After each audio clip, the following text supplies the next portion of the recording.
abstract work is like, for me, I don't know where I'm going. So it can turn out a lot of different ways. When I'm doing realism, sure, it's a skill, but I know exactly where my destination is. I always know when it's ready. When it's abstract, it's like it can go in so many directions.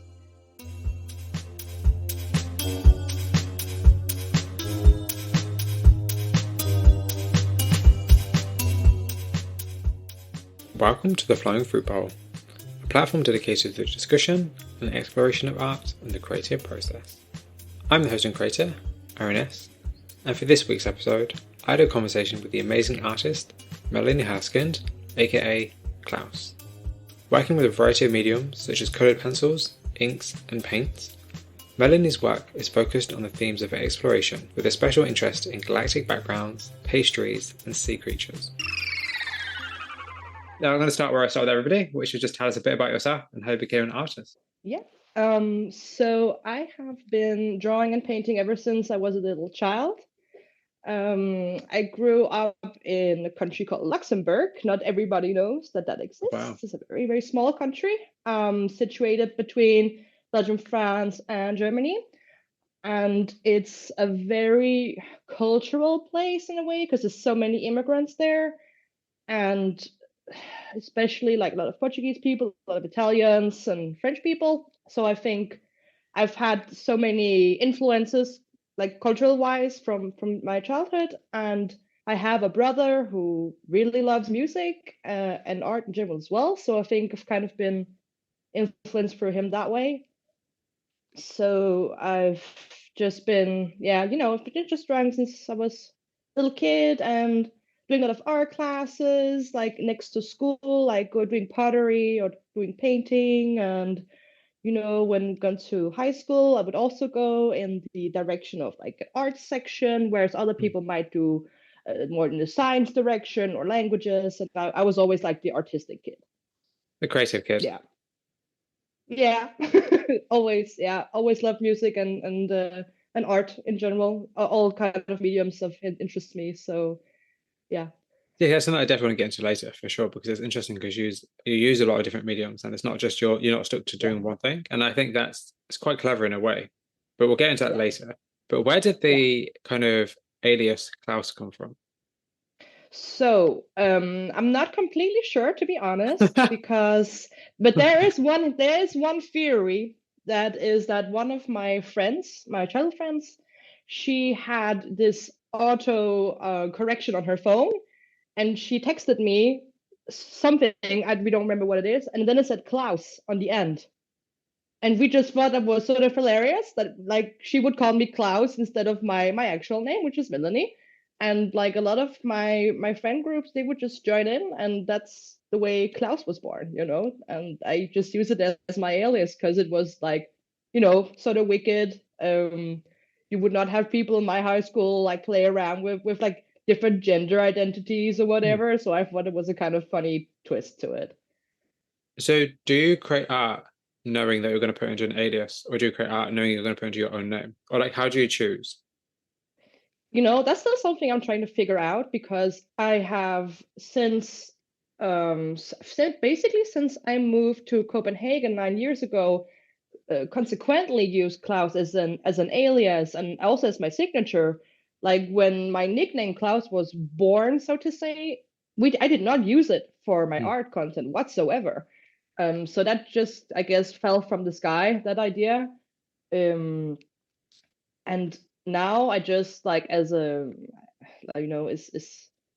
it's this habit that I have. I just write Klaus on it, and I'm still not sure when I've been introducing myself to galleries or whatever, should I call myself Klaus or should I could be called Melanie? What do I put on my business card? So I kind of doing both, to be honest.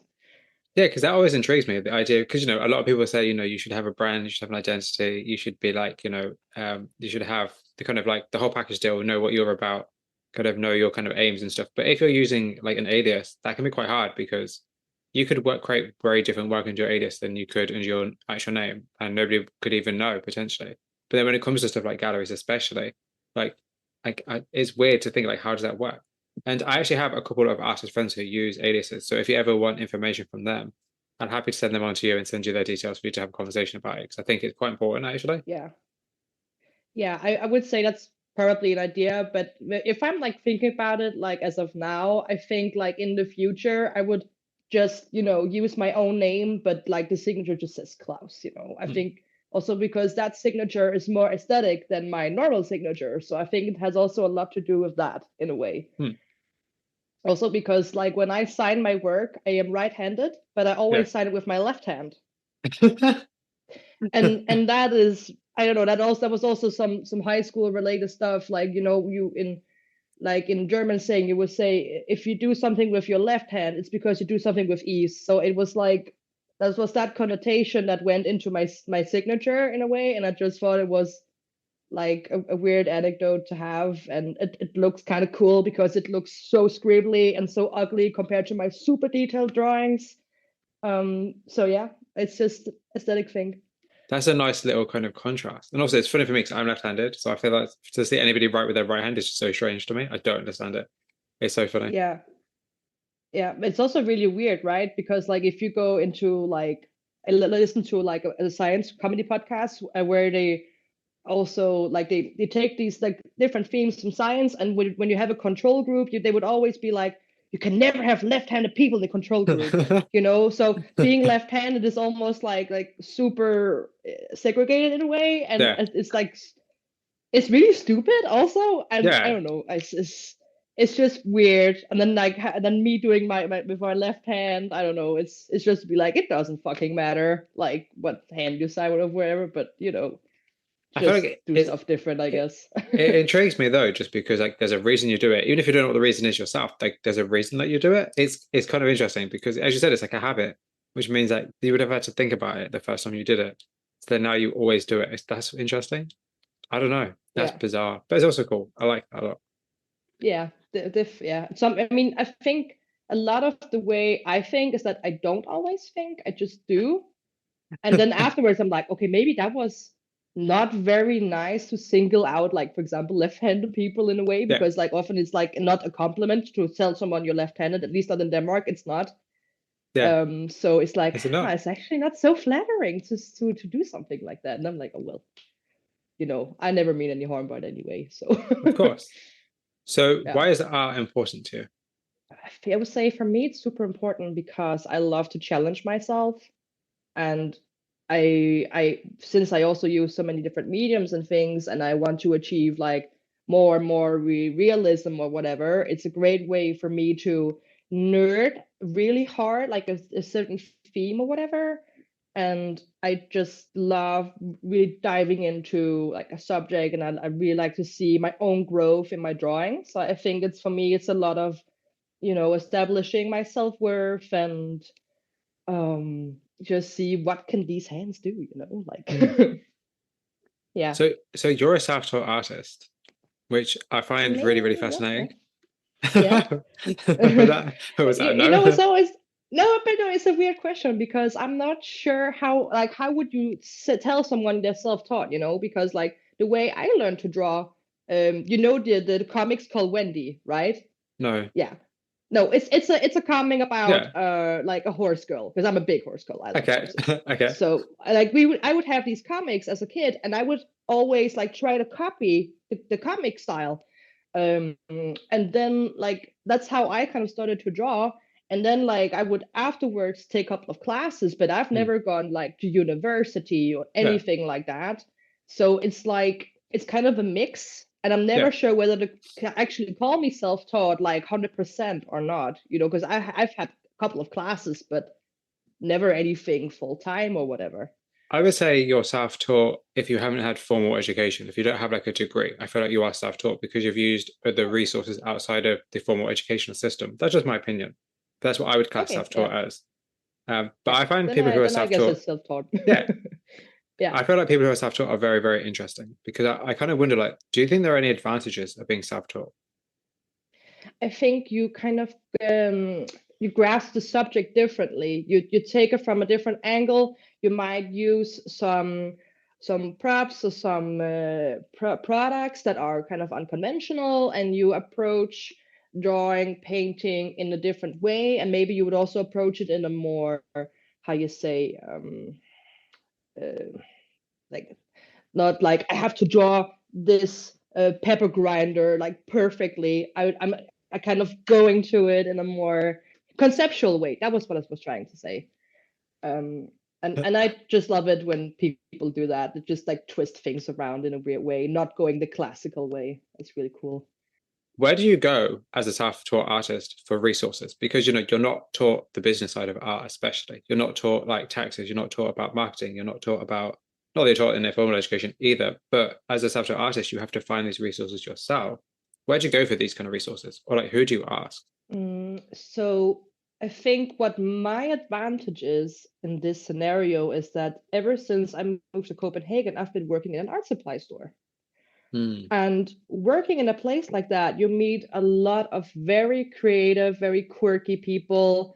Some people also very business oriented. So, I felt like I've always had someone to just ask these kinds of things, like social media. I had like a younger colleague who was super into that. I would ask about that, and but mostly it's just like just doing it. Like you give me a phone with an app, I'll just press whatever buttons on there until I work it out. I Hmm. don't give a crap. And in terms of like connections and stuff, I am like, when I want to, I can be an extroverted person. So, I would just like go around and ask people, oh, you've just opened your gallery. Shouldn't you be featuring me? Like, and Yeah. that way kind of go get into the that word well in a way. But like honestly, I don't feel like I know half of what I'm doing most of the time. Like I'm just strutting through and having no clue. You're constantly learning though as well, which is the best thing. Like you're always learning, which is great. Yeah, So, definitely. so what are your thoughts on art education in general? Like, do you think it's important for an artist to have a degree? Not at all. Seriously. I mean, if I think the most important thing to have, like a quality to have as an artist, is to be always seeking inspiration, always seeking out, being curious about trying new things. No, I mean, also today, like art is so many things, right? So you don't have to go to a museum or whatever and draw all these classical statues, and we have to do it like perfectly right and with the golden ratio and stuff like that. It's not necessary. There's so many ways to approach it, and also because we have this great advantage of pages like Skillshare or YouTube. Like you can type in whatever you want to have a look at, and if you want to dive into it, you have so many resources to start at. I mean, it's but no, a formal degree, no. I mean, seriously, I think the only thing that a formal education today about plastic art would be the connections, Hmm. because Yeah. that's what it comes to in the end. If you know the right person, it doesn't matter what you do. If what you do is even shit, like you will get someone to show off your work. It's the same in the music business, which I Hmm. might be referencing a lot about today That's because perfect. I'm also into that thing. So See, that's interesting because a lot of artists, like a lot of artists that I know and I speak to, are also either musicians or they have a foot in the music world. It's really interesting. Do mhm. you think there's actually a big connection between art and music? And if so, like why? Yeah, I would definitely say so. Like for example, I have my own band, which you probably know. Oh wow, no, that's Um, cool. my band is called, if you translate to English, it's called Dirty Cutlery, Okay. and it's a punk band, and it's very like, I don't know, for some reason, like the kind of music we play, I can kind of like imagine what visual style would go with this music, and so the ideas just keep rolling, and I kind of think that's what happens for a lot of music and art going together, is just kind of gets the ball rolling. um Same goes with my Flying Whale series, is also Hmm. inspired from music. And I just think if you're very emotionally invested in art and in music, you will always somehow make a connection because it makes you feel things just like you do when you draw, for a lot of people at least. Yeah, that's a good point actually. But I think the fact it translates to dirty cutlery, and it's still food related somehow, that's just funny. I It's just did funny. not think of that in that sense, actually. I seem to be obsessed with food for some I reason. mean, who isn't at the end of the day? Let's be honest, who isn't? I mean, food's amazing. I mean, come Exactly. on. But I mean, you kind of need it either way, so you're gonna have to be. Um, Very so true. what is the biggest challenge of being an artist?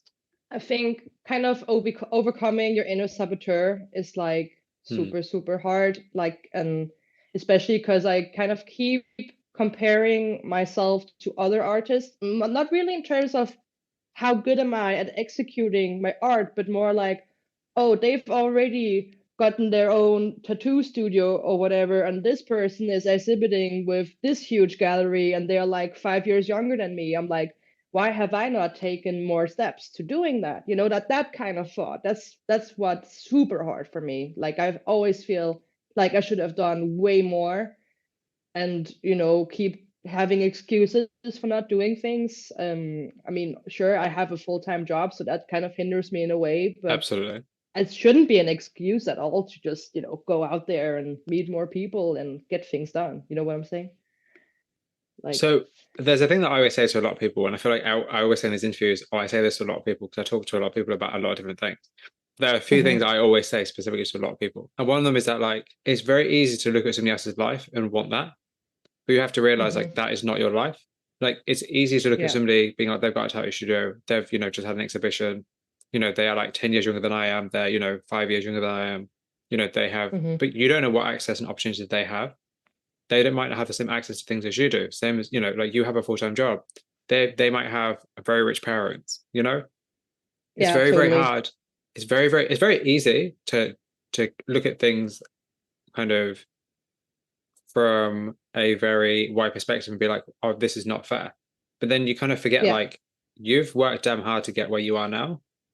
Because I'm pretty sure that, and I always say to people like there is a point in your life which what you're doing now is what you would have wanted to do. Like what you're mhm, doing now is like the pinnacle of what you wanted to achieve, and you've achieved that, and now you're doing more. So remember that. Like, don't think about things so like I wish I had this. Think about like I'm grateful for this, because at the end of the yeah, day, there was a time in your life where you didn't have what you have now, and what you have now is pretty damn amazing because you're creative, you're inspired, you mhm, want to do stuff, and you're motivated, and not everybody has that. It's great to have the means, but it means nothing if you don't have the motivation.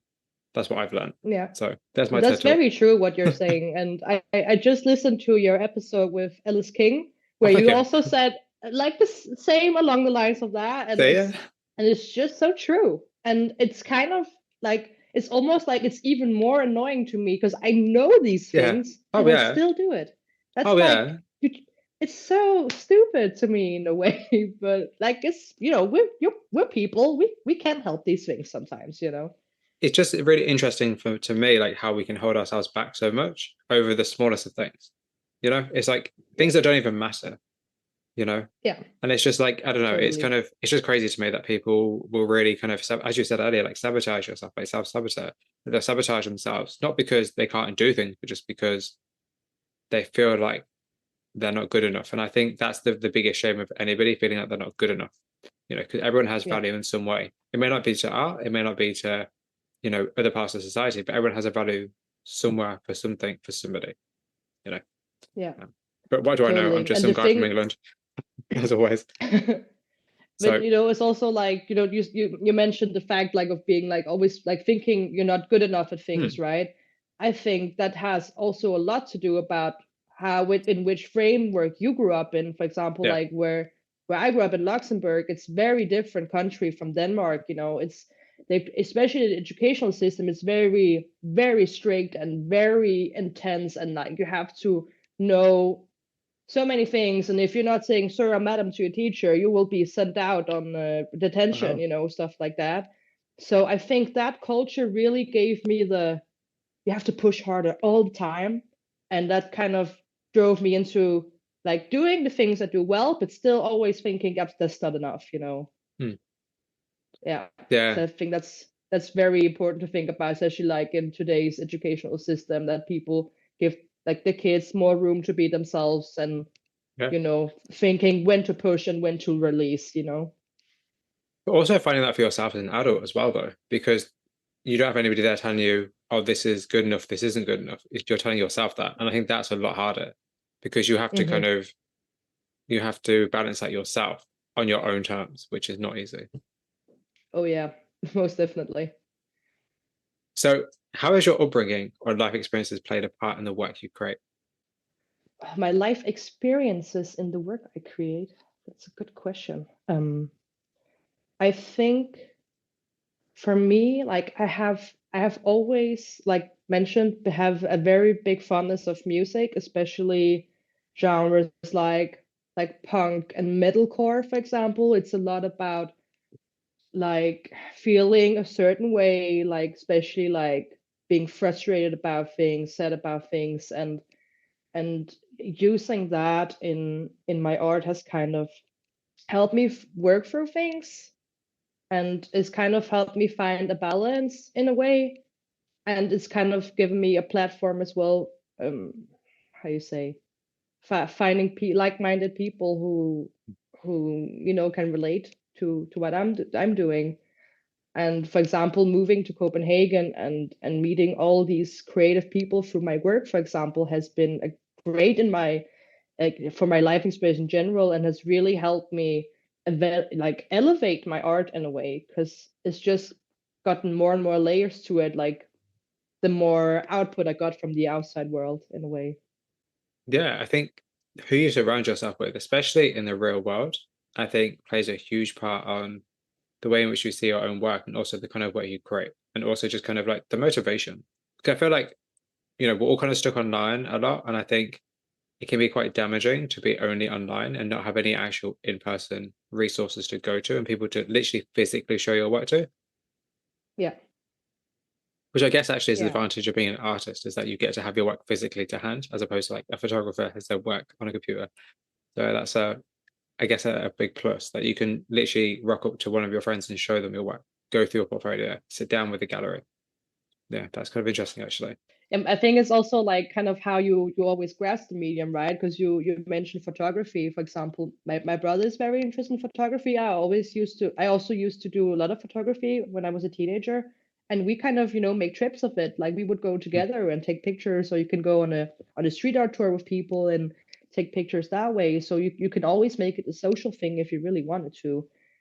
And sometimes like also the preparation behind the work can be your way of communicating with more, let's say, important people, so to speak, Mm. who will help you later showcase your work, and then of course the end result would be on a screen, but the journey up to it can also be, Yeah, I don't know, revealing, or yeah, connections will be made that way. yeah, that's a good point actually.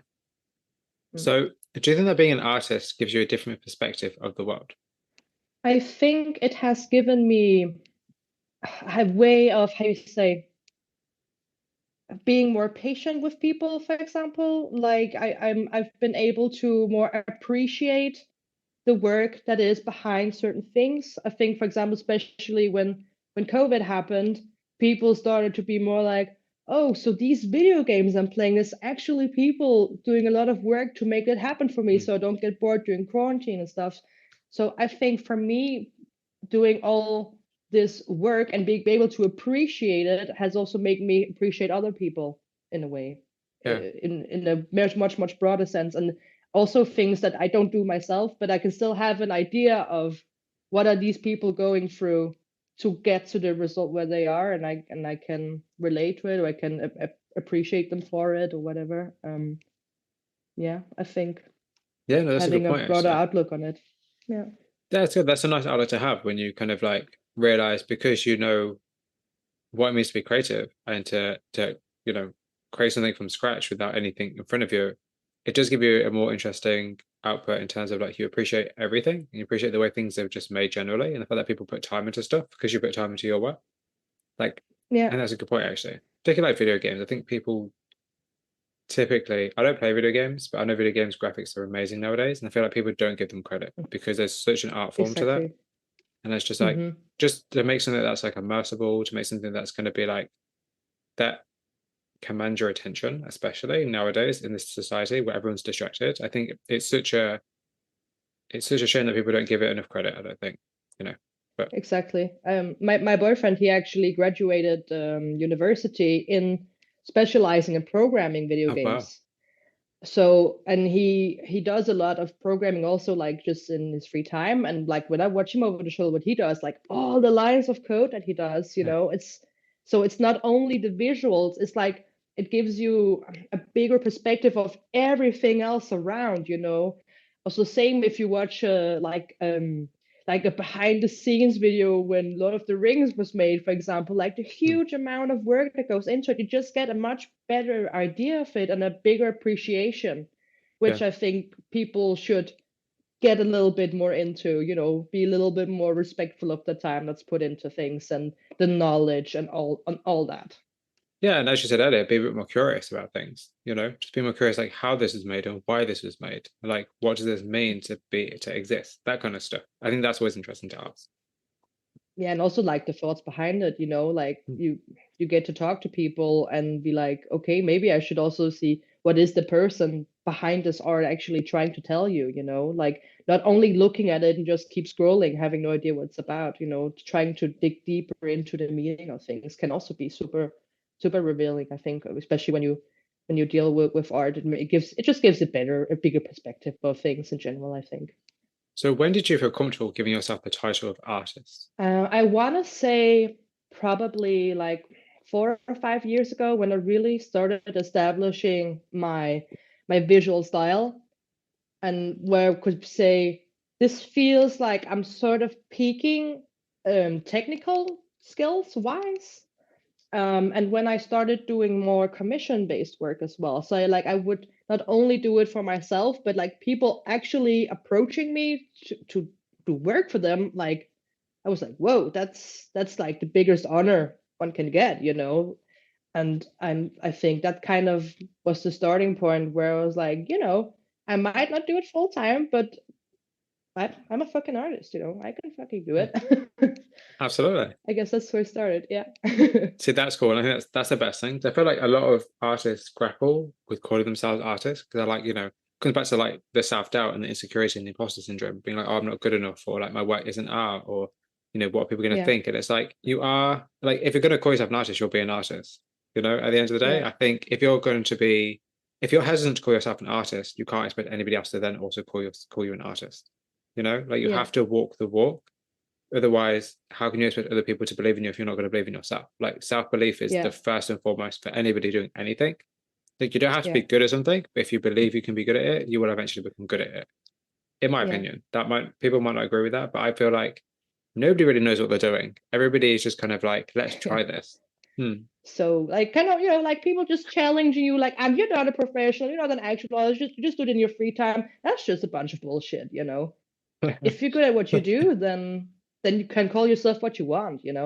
So, can you describe your work for those who may not have seen it?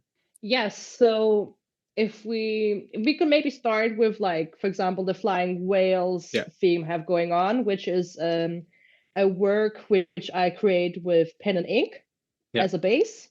I work in a very detailed kind of fashion, but it has some illustrative character to it, so it's not like hyper realistic in any way. You can still tell it's a drawing.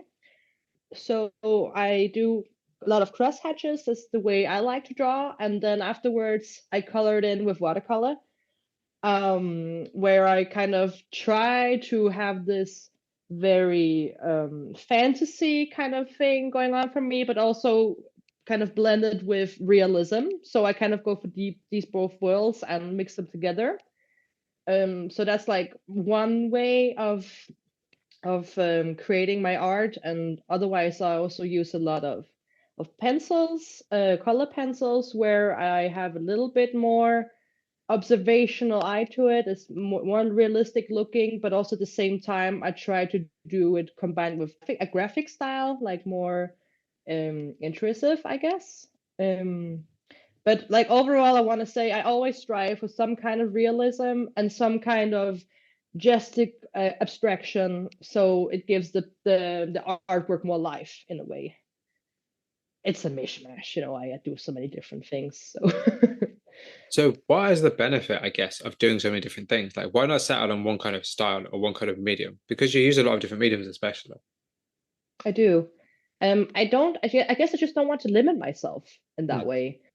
Like if you had asked me 10 years ago this question, I would be like, I'm just gonna do abstract stuff because that's more easy and more. I don't know. That's a very wrong thing to say because abstraction is not easy. It takes a lot of like because like doing abstract work is like for me, I don't know where I'm going. So it can turn out in a lot of different ways. When I'm doing realism, sure, it's a skill, but I know exactly where my destination is. I always know Mm. when it's ready. When it's abstract, it's like it can go in so many directions. And I just kind of love to experiment with those kinds of things. I always like to change things up a bit. Like recently, I've started doing printing, which I've never really done before, and I just like to broaden my horizon in that way. And because I've always also liked to do collages, it kind of feels to me like I'm doing a collage of different styles and Mm. expressions. And sometimes it works when you put them together, and sometimes it doesn't. Yeah, because and that's what actually really intrigues me about your work is that it doesn't really fit into any one category because it's in several at once. And I like that. Yeah. Because as you said, like it's realistic, but it's also abstract. But then it's also very much a piece of art, but it's also like there are so many different things going on. It's kind of like like how important do you think it is, I guess what I'm asking you is how important do you think it is to have like a category? Or at least have like a like kind of a place where your work fits in? I think what would be easier for me, I guess, it would be able to say, okay, let's say I would do only hyper realism black work stuff, right? Like maybe like I'm thinking marketing wise, it would be a little bit easier. Like also maybe find a community where it's only these kinds of people that work together. Like like say you would want to do an exhibition with several people, I would be more able maybe to fit into a box Hmm. and that way get my art out in a more broad way. But since I do so many different things, it's kind of hard for me maybe to pair together with other people. But it also makes me stand out, so I'm very like torn about it. Hmm. Like um but yeah, I mean, I started when I started out doing drawing like for real, it was only black work and it was only the cross hatching techniques, which I'm still using. But it just got really boring for me very quickly. It's always the same thing, and I've always been interested in doing like let's say I one day I would be interested in playing football, and the next day I would be into riding horses, and the day after I want to do cooking. Like just keep changing things up until you find your niche, and you know just if it inspires you, you can incorporate it in every single way.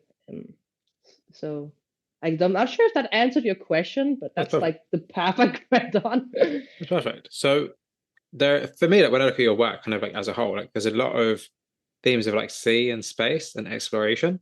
And I'm kind of curious, like, do you see any particular themes in your work? Like, are there any kind of questions that your work asks?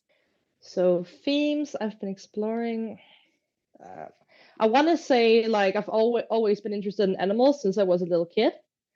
And I think it sort of started for me to thinking more about animal rights. When I was a teenager, I was also a vegetarian, and today I also eat very, very, very little meat. And I've like the more old I got, the more I got into like activism and stuff like that for animals. And I think that kind of reflects in my work a little bit because I'm still drawing a lot of animals, and on my socials I share a lot of animal welfare activism, and it can be about pretty much anything. Like it could be about marine life, it could be about fur industry, it could be about anything. And I think that's consciously and subconsciously I'm still kind of doing that. So like maybe today I'm drawing these flying whales, and I'm maybe not thinking as much about what was my message like 5 years ago with the activism, but it's still kind of there, because I still keep drawing these animals. Like a couple of years ago, I was at a part of a really big exhibition in Copenhagen, and I was actually collabing with a big animal protection association. What do you call an NGO? I think you call it in French. I'm not sure, but like non-profit organization. That was the word I was looking for. And I had kind of this idea to draw all these endangered animals, and I would be linking information about it in a QR code that I would place next to my drawings. Um, so to make people aware of the struggles we're going through with the environment in general. So I think that kind of plays a big role still today. And otherwise, I think a lot of themes that go in my work are puns, I guess, and word association, putting couple of things together that might not go together, and I can't always tell where it comes from, but I guess ideas just get ping ponged from stuff I see out in public or the people I talk with. So I'm actually really interested in the idea of creating art that actually has a purpose for information, for giving people information. I'm actually kind of curious, like, do you think that art should actually have like a broader message? Like, should more art be informative? I think it's really awesome when it does, because it seems to me like there's even more thought put into it. But I also think that it can be nice to have art that is not about anything in particular, so that you don't have to think like you have to keep working your brain all the time to figure out, oh, what is the message behind this? Just to look at something and be at ease with it when you look at it. So, like political versus just figurative, beautiful art to look at. I mean, of course, political art can be both. It can be both beautiful and it can be very hard to look at and very heartbreaking and everything. But I think these things should like coexist in a way. We need art for several purposes in that sense. Do you think there are any themes that art can't explore? Can't explore. No, I wouldn't say so. I mean, if you look at it like art history, like in art history kind of sense, I feel like all the different kinds of themes have been discussed. Like you have religion, you have these still life paintings that are about showing off your wisdom. You have these political artworks. You have just controversial artworks in general, like concept art, which might be just about having to fill a void, like Yves Klein did. It was just about the void. I guess everything goes, and art can be super controversial. It can spark debates that are very like how you say. I'm a loss for words. I can feel. Yeah, it just it makes people talk about things maybe they weren't thinking about before, and I think art pushes limits in a lot of ways. And people can be disagreeing about many things in art. Like at some point, I heard about an artist who did this blender thing where he put a goldfish in it, and they were able to push the button on the blender and make the fish, go up in in flesh. And like that kind of artwork, where I'm like, the question like, is this actually art, or is it animal cruelty? Well, latter, I would say, if you ask me, of course. But like even that kind of thing goes for some people, and you will make people agree or disagree with you on a super extreme level, which should also, of course, be allowed to be there. But I would also want to say in certain limits, though, because it can go very, very far very quickly. Yeah, of course. Yeah, I think about like a lot of performance art that I know about that is kind of quite boundary pushing, but not necessarily always in a positive way. Like I don't remember exactly what name, but was it Marina Abramovic who had this the gun on the table and people were pointing it at her?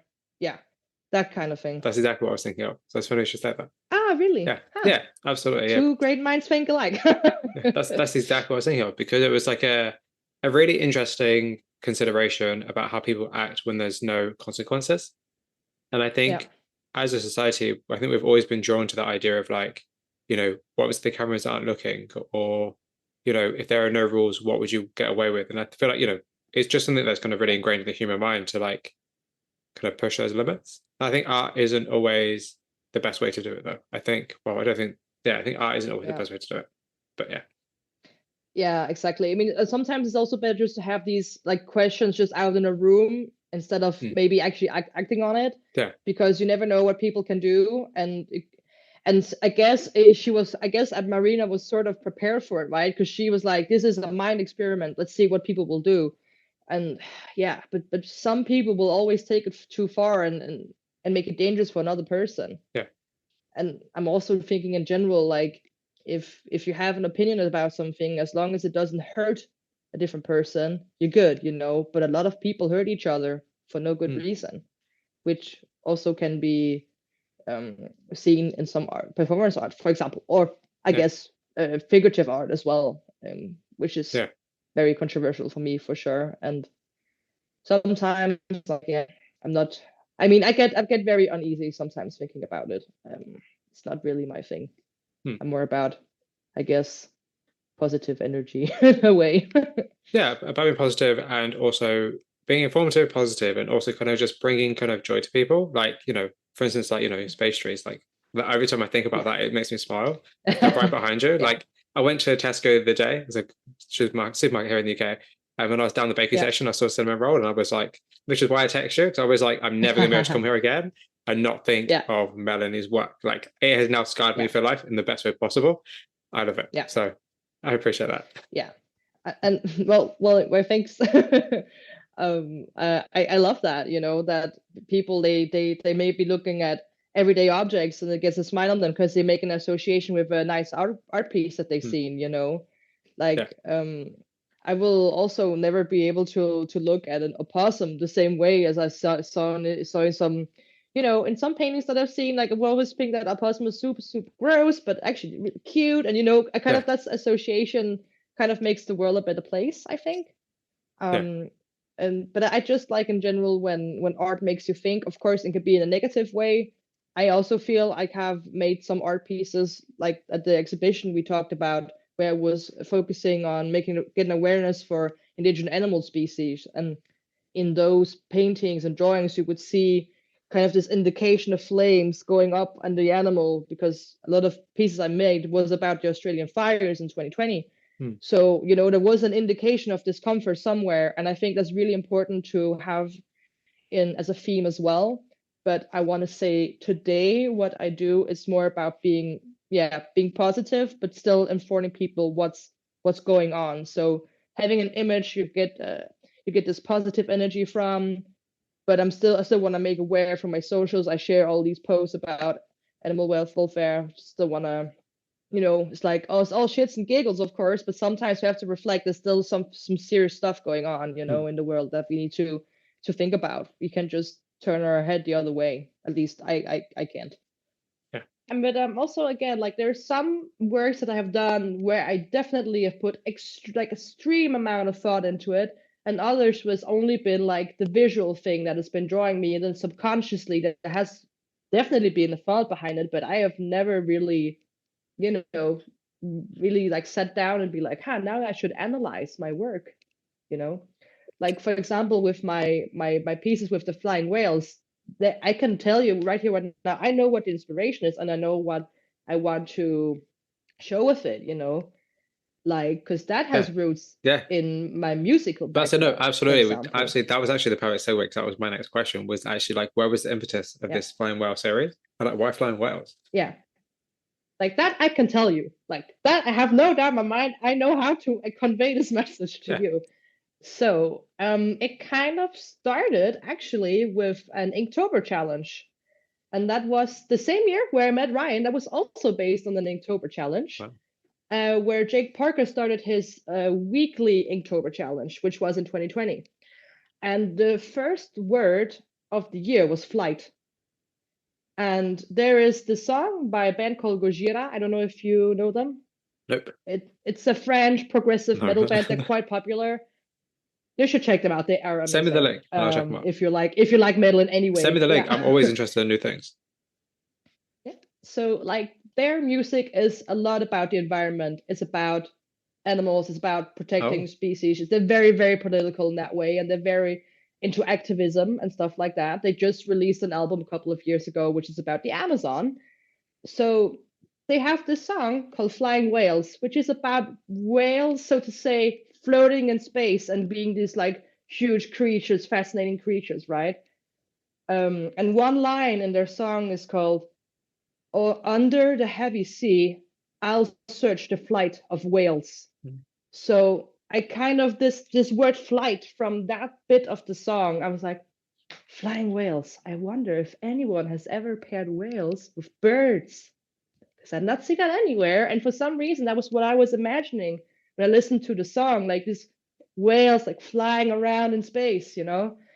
And I just started sketching a bunch of them, and I got so like fascinated by the subject. I just kept drawing them, and then that's when I also started adding the space imagery to it, because I had never really painted space with watercolor before, and it was a huge challenge to me. And I love to challenge myself with new mediums and new techniques. So I was like, this is the opportunity for me to combine the things that I've never tried before. And I just, I just never got bored with it. That's so interesting.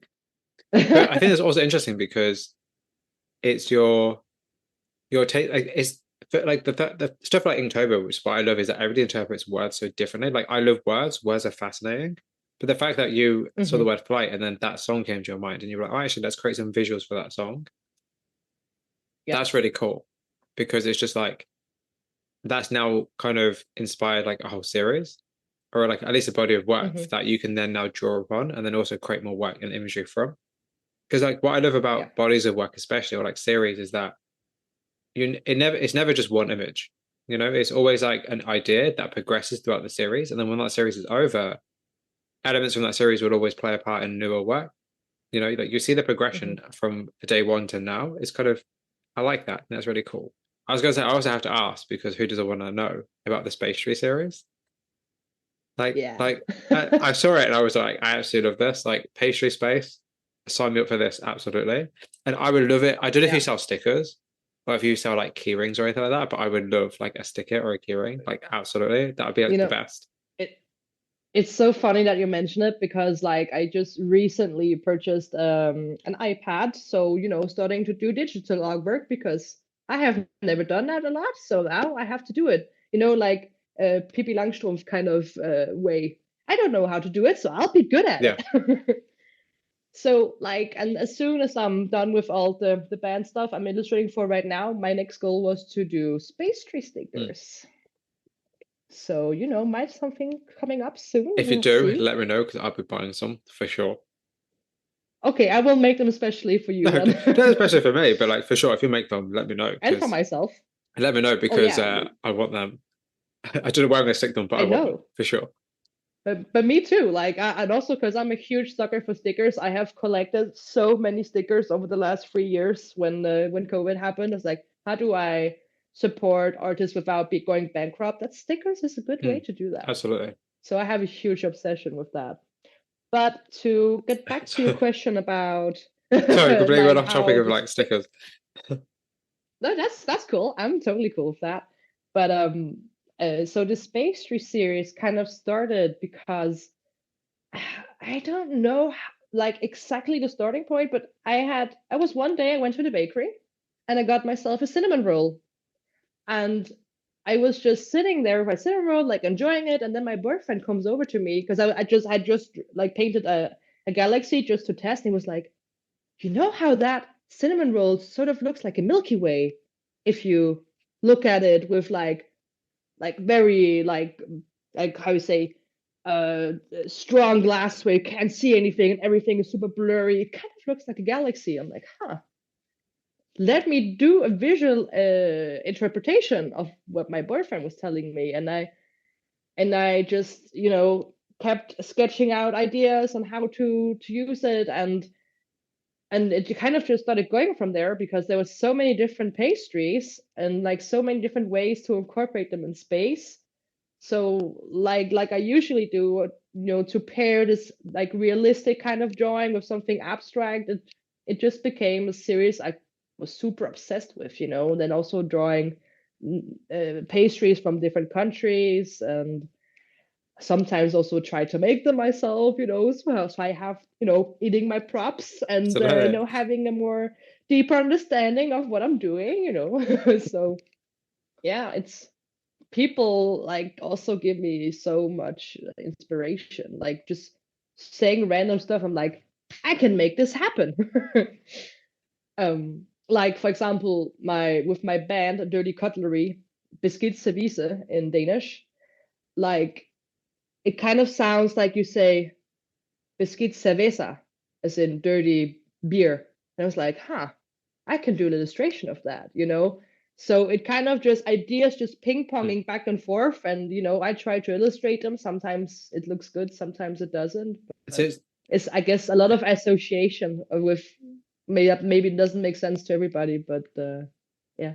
But that's cool though, because your work is coming from a place of like your personality and your personal life. Like it's created through the lens of things that you enjoy. And I think the great thing is like because you're not a full-time artist, you're not pandering to an audience, which means that you can create stuff for Yeah. yourself.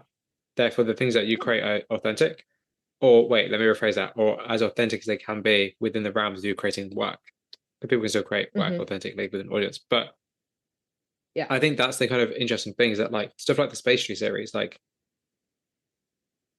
had you had people expecting you to create a certain body of work, like you wouldn't have been able to create that. And you're Yeah. what I love about that is so lighthearted. It gives me like a really interesting sense of you as a person. And I'm like, I bet she'll be really fun Hmm. to talk to because she creates space pastries. I mean, it kind of gives me a really Yeah. interesting impression of like the person creating the work. Because sometimes art can be very serious. And it's nice to meet someone who still takes it seriously, but also like the content is quite light. It's nice. Yeah. I think it's also quite nice to do, like, again, like, some people might do artwork which is super political, very well thought of. I sometimes like to, in terms like relax and just do stupid things. Hmm. Like, for example, same with my band, like we are not ambitious at all with anything. And the way we write our music is very intuitive. Like, it's if we have a line that just popped in our head, it sounded funny. Okay, we'll just keep building on that. And I think that's also my approach to my art. It's very like, okay, I tend to do a lot of sketching and of different subjects, and it's like, okay, I have this idea, this evolved to this idea, and I just keep adding more words to it or changing it up a little bit, and then at some point, poof, there is a finished art piece right there. If it's in terms of a song or if in terms of a drawing or a painting, it's I don't know, it's just a lot of association that is either super far stretch, or for me it just pops into my head because it's something I associate it with, Yeah. It's, yeah, But that's interesting though, 'cause it's super like weird. it's like a glimpse into your mind, which is what art is. Is what good art is like a glimpse into the artist's mind. It gives everybody like Yeah. an interesting impression of you without actually knowing you. I think that's really interesting. I think that's just super funny. And I was like this because like when I saw a Space Race series, I was like, this intrigues me because it's very different from Hmm. anything. It's very different from anything else that I've seen. And I'm like, not only is it Yeah. actually visually like good in terms of like the technical detail is actually very good, but also like it's just a great visual kind of it's just great visually. Like who doesn't like space? Who doesn't like pastry? I mean, put them together. You've even got spatial, which is a word. I mean, come on, like that's perfect. That's like branding right there, you know? Yeah. I think for me, it's also like it kind of also shows how much I have developed as a person as a whole, because I had this conversation with a former colleague of mine who was like, when I started at the workplace I worked at that time, he said, "Oh, you were such a quiet person, Mm. like kind of bland, to be honest." And like with time, I just became more open-minded to things and tried out different things. And I also told him, like, I felt with my art, I was kind of stuck in a way where I was just drawing things that I saw. Yeah. Okay, I'm just gonna draw that. And I told him I feel like I have I have what it takes to do something cool, but I think the concept is not there. I'm just drawing this picture of a dog or whatever, and I still enjoy doing that. Don't get me wrong, but it didn't challenge me like creatively, like only skills wise. But I didn't feel like my mind was really working a lot. Mm. So kind of doing these word associations with either whatever people were like ping ponging at me or whatever inspiration I drew from music, it kind of helped me exercise my brain a little bit by putting things together that you maybe wouldn't put together, and then causing me to do my signature style, Mm. which I'm kind of satisfied about, to be honest. I'm like, huh, well done me, I achieved my goal. Talking about visual style. So I was going to ask you, like, you binded the two series of work together with the galactic backgrounds to kind of give yourself like a cohesive visual style. And you said that you're very proud of your visual Mhm. style. Like, can you talk a bit about like what is your visual style and how important is it for you to have one? I would say, like, for the importance of having a visual style is that people can recognize what you do. um like a person like Lauren Marks, for example, who does this, like she draws all these animals and then it has the decay kind of blend into it. It's super recognizable, and I think that's quite important when you live in a world like we do right now, where there's so many people living up to their full artist potentials, Yeah. creating so many great pieces of art everywhere. It can be very hard to stand out. So I think that's why for me it's super important to have a quite distinct visual style. and it takes a long time to develop. So I think a lot of people also put a certain pride in, just trying to keep developing, like just like, Picasso and his napkin story, Yeah, like it took him like 40 years to get to where he is because he's just kept creating and stand out from the crowd and just do what he likes to do, like hit like whatever his take on it was. And I think for me, it's just what I'm going through right now. I want to also get to a point where people look at a piece of art and say, oh, that's Klaus, Melanie right there who did this, and I think it's super impressive that some people, they are so good at visualizing an idea and being instantly recognizable. It's so super important, I think, at least in this branch. And I think my advantage is that I am so curious like I am, and I work in an environment where I am talking to a lot of professional artists, a lot of amateur artists, or people who are beginners, and I get so much input from everywhere, and I have access to all these awesome art materials.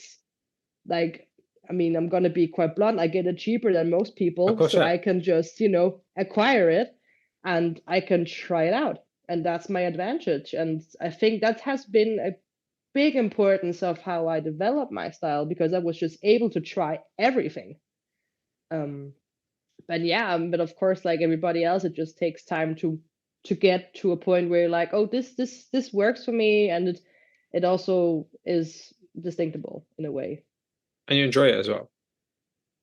I love it. It's a great passion of mine. Like I also mentioned before, I just started doing like silk screen printing, which I've never tried before, and that's a completely different style. And I just keep like thinking like, how can I incorporate that with my regular art? Mm. Like getting more into the printing business, which I've not done much of. So it's always experimenting. Keeps me young. Well, yeah, but also it challenges you, and it also kind of gives you the ideas of like evolving your work into different places and different kind of um, different spaces as well. In terms of like, you can create installation, you can create, kind of like a visual art. You can create an experience, not just a piece of art. And I think that's also quite important nowadays. People love experiences, and I think art, Yeah. especially with like AI art, especially stuff like that, I think people's opinions of art have changed a lot. And actually, what are your thoughts on AI art and kind of like digitally generated images? I am super torn about this topic actually, because at one point I find it utterly fascinating, like thinking that people can program such a thing that just takes all the images from all over the place and merges into a subject you've been thinking about, but you're not quite able to realize it. And on the other hand, I'm super scared of it because it's so accessible to people and kind of makes people like me obsolete, right? Because if someone wants a great piece of art, they can just get it made digitally from artificial intelligence, and all the soul and work that's been put into a piece of art maybe might not be appreciated as much anymore, and I already think it's underappreciated. Mm.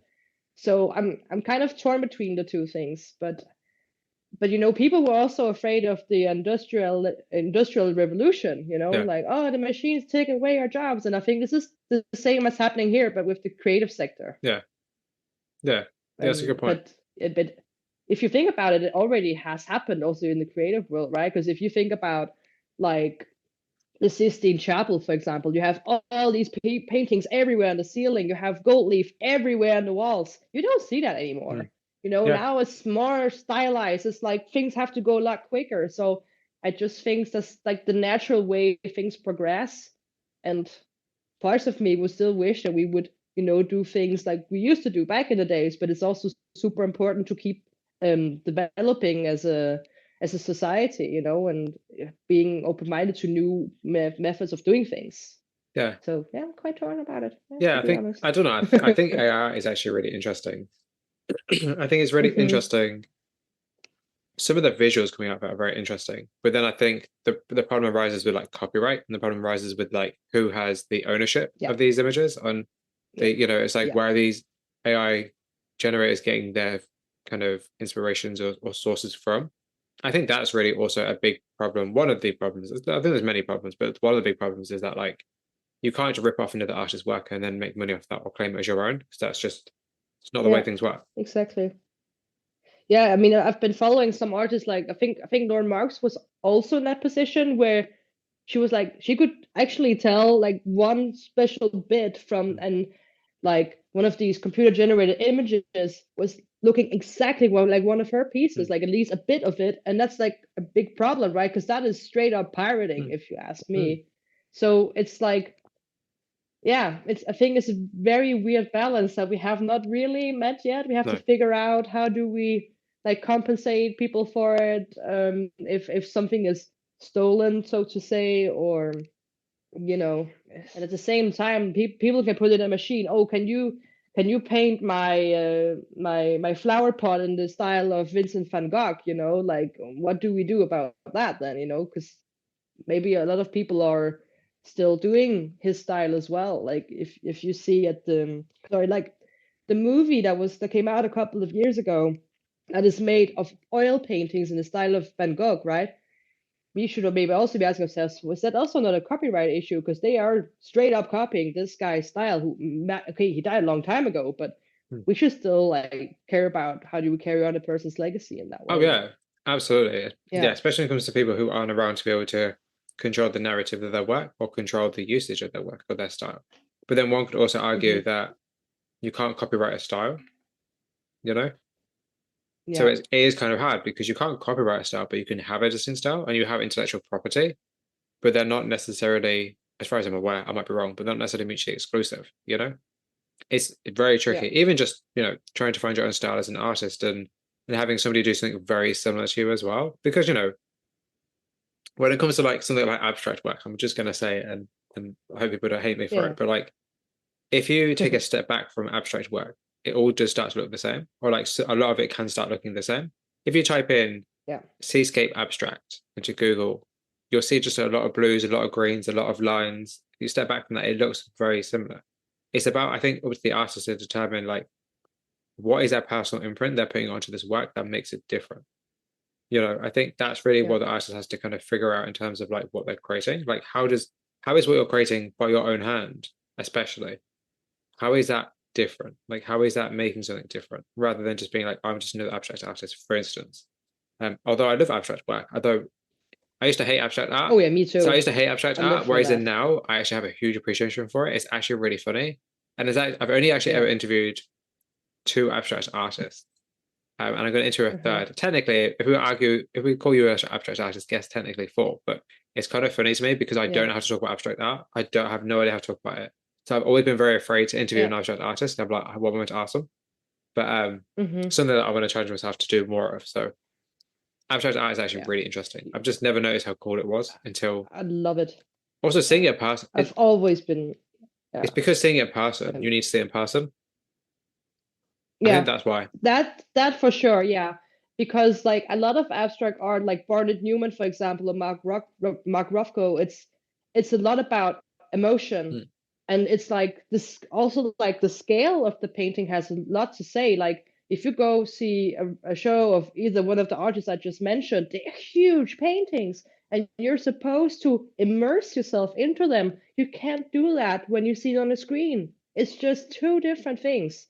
And you would I would definitely be one of those people you will see on the Facebook comment section where people are like, oh, abstract art is not actual art, it's no skill. I'd be like, you don't fucking know what you're talking about. I have such a huge respect for people doing abstract art because I do it sometimes as well, and it's just really hard because it's almost like you have to even pour more emotion into it because like if you don't feel anything when you look at a painting, like then I think, I mean, I personally would say I would have failed as an artist because art is about conveying an emotion, getting a reaction from a person. If you just don't care what you're seeing, it's like, oh, well, that sucks. mm, So I think it's just even more hard to do with abstract art, and it's such a superior skill, if you ask me, to do that because you have even fewer ways to communicate in a way, right? Because if you do stuff which is illustrative, like what I do, it maybe tells a story a bit more clearly. Like I would draw bears, like, oh, we can see there's a bear right there. We can see this is about this bear or whatever. And if you have like an abstract work which just maybe looks like to you like a wave and there's not more to it in the story, it's super hard to convey it in a way. And I have huge respect for people who know how to do that Yeah. with so few means. Like chapeau, seriously. I have a few abstract artists that I really like specifically. I might send them to you if you want.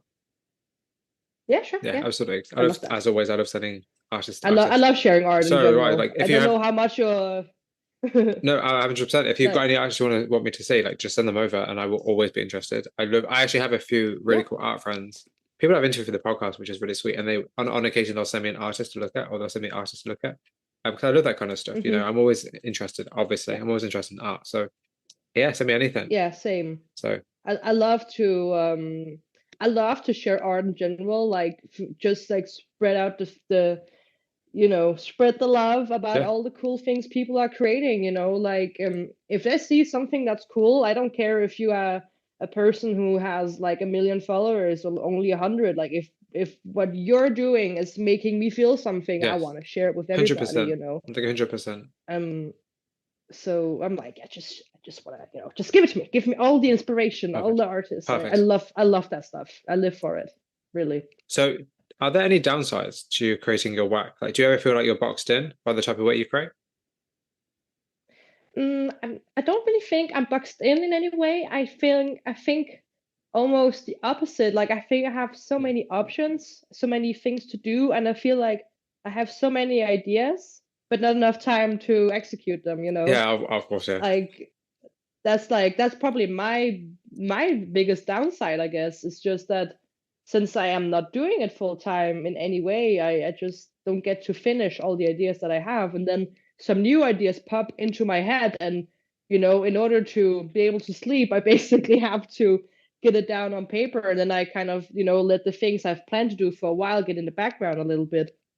Like I mean, you can't obviously see it right now, but I have like five canvases standing around here, Wow. and I've had them for like 3 years. I haven't painted on them yet because things Like it's in the way. keep coming in the way.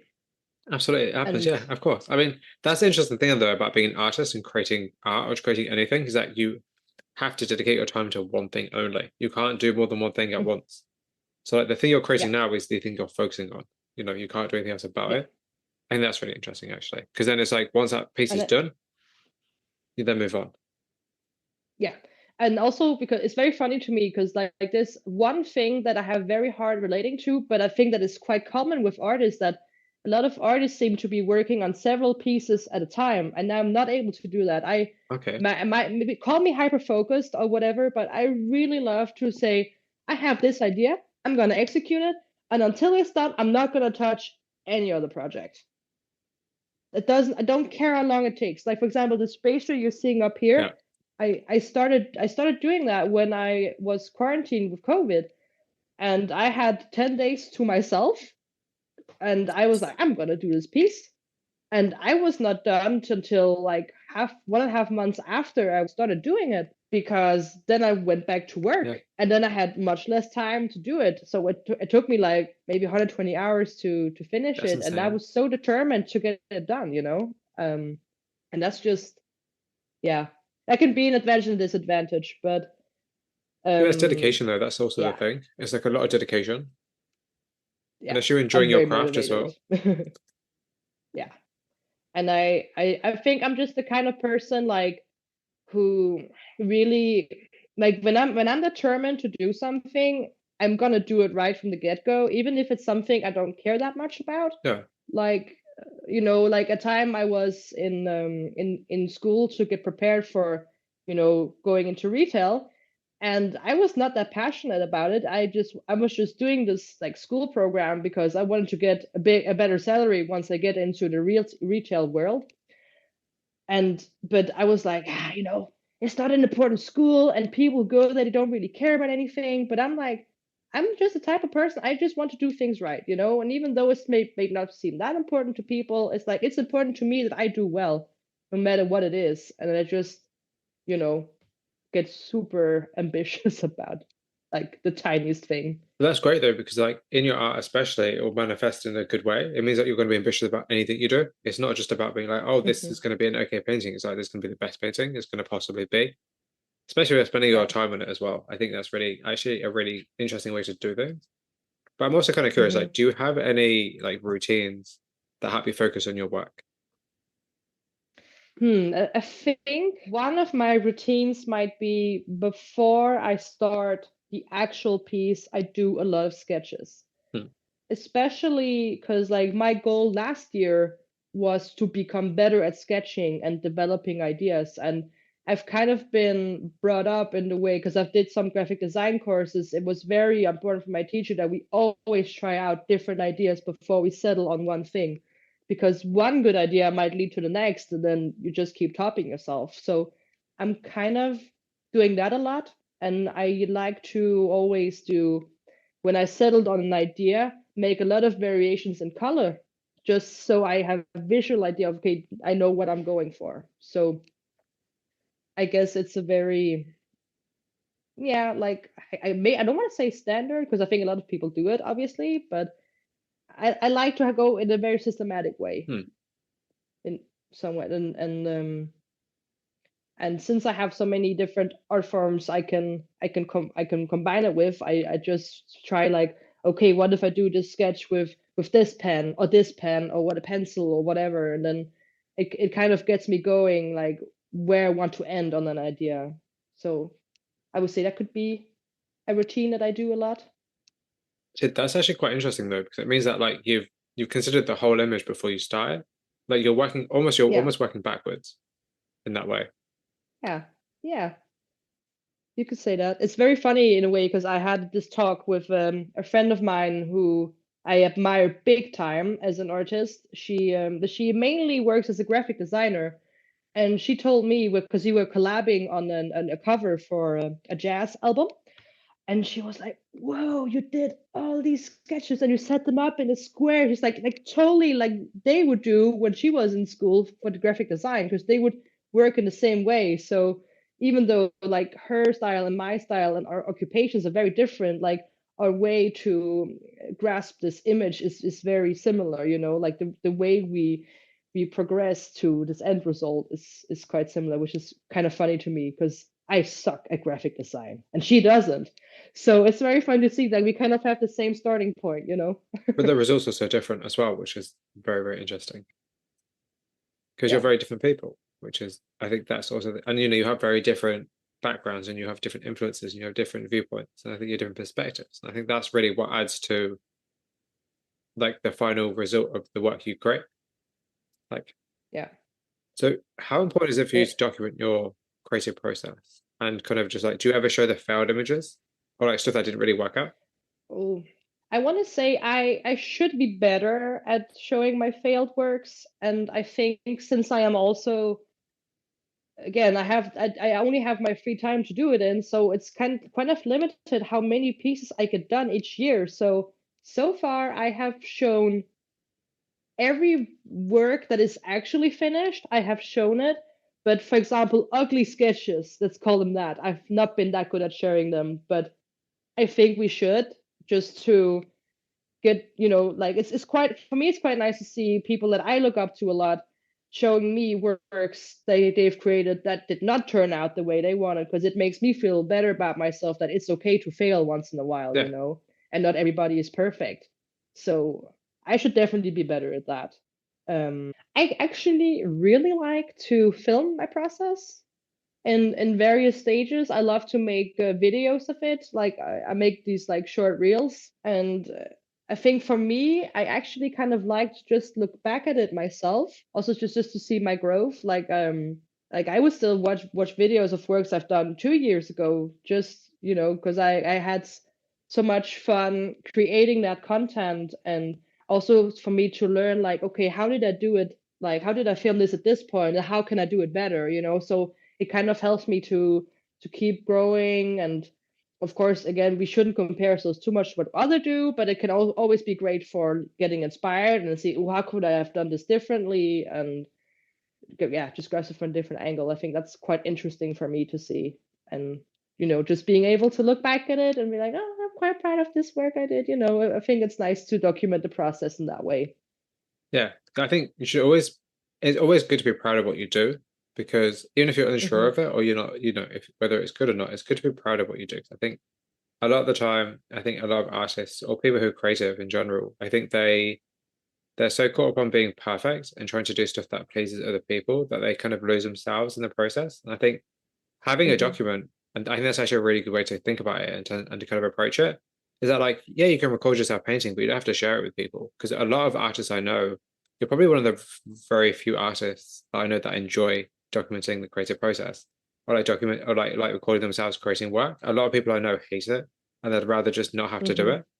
But it's nice to, but Yeah. reframing it in the sense of like, it's almost like you're creating a diary for yourself. You're a visual diary, you know? Yes, exactly. And it's always good to look back at in a way. Yeah, And I kind of do the same as well. Like if I've gone to a concert, I posted basically just for myself because yeah, then like in a couple of years I can look back at it and reminisce about how great it was, and to be a part of that. And that's the same with art, right?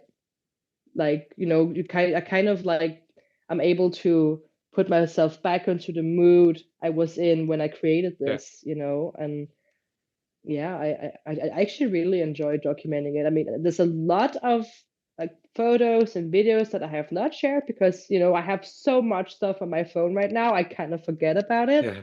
but it's always nice to look back at those kinds of things. I mean, for me at least, I really enjoy doing that.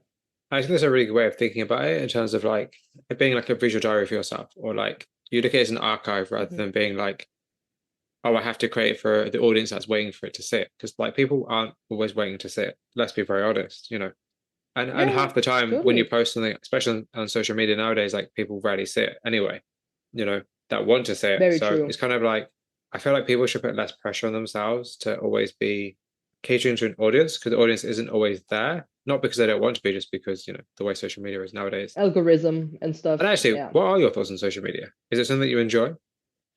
Oh, that really depends. It kind of comes in waves.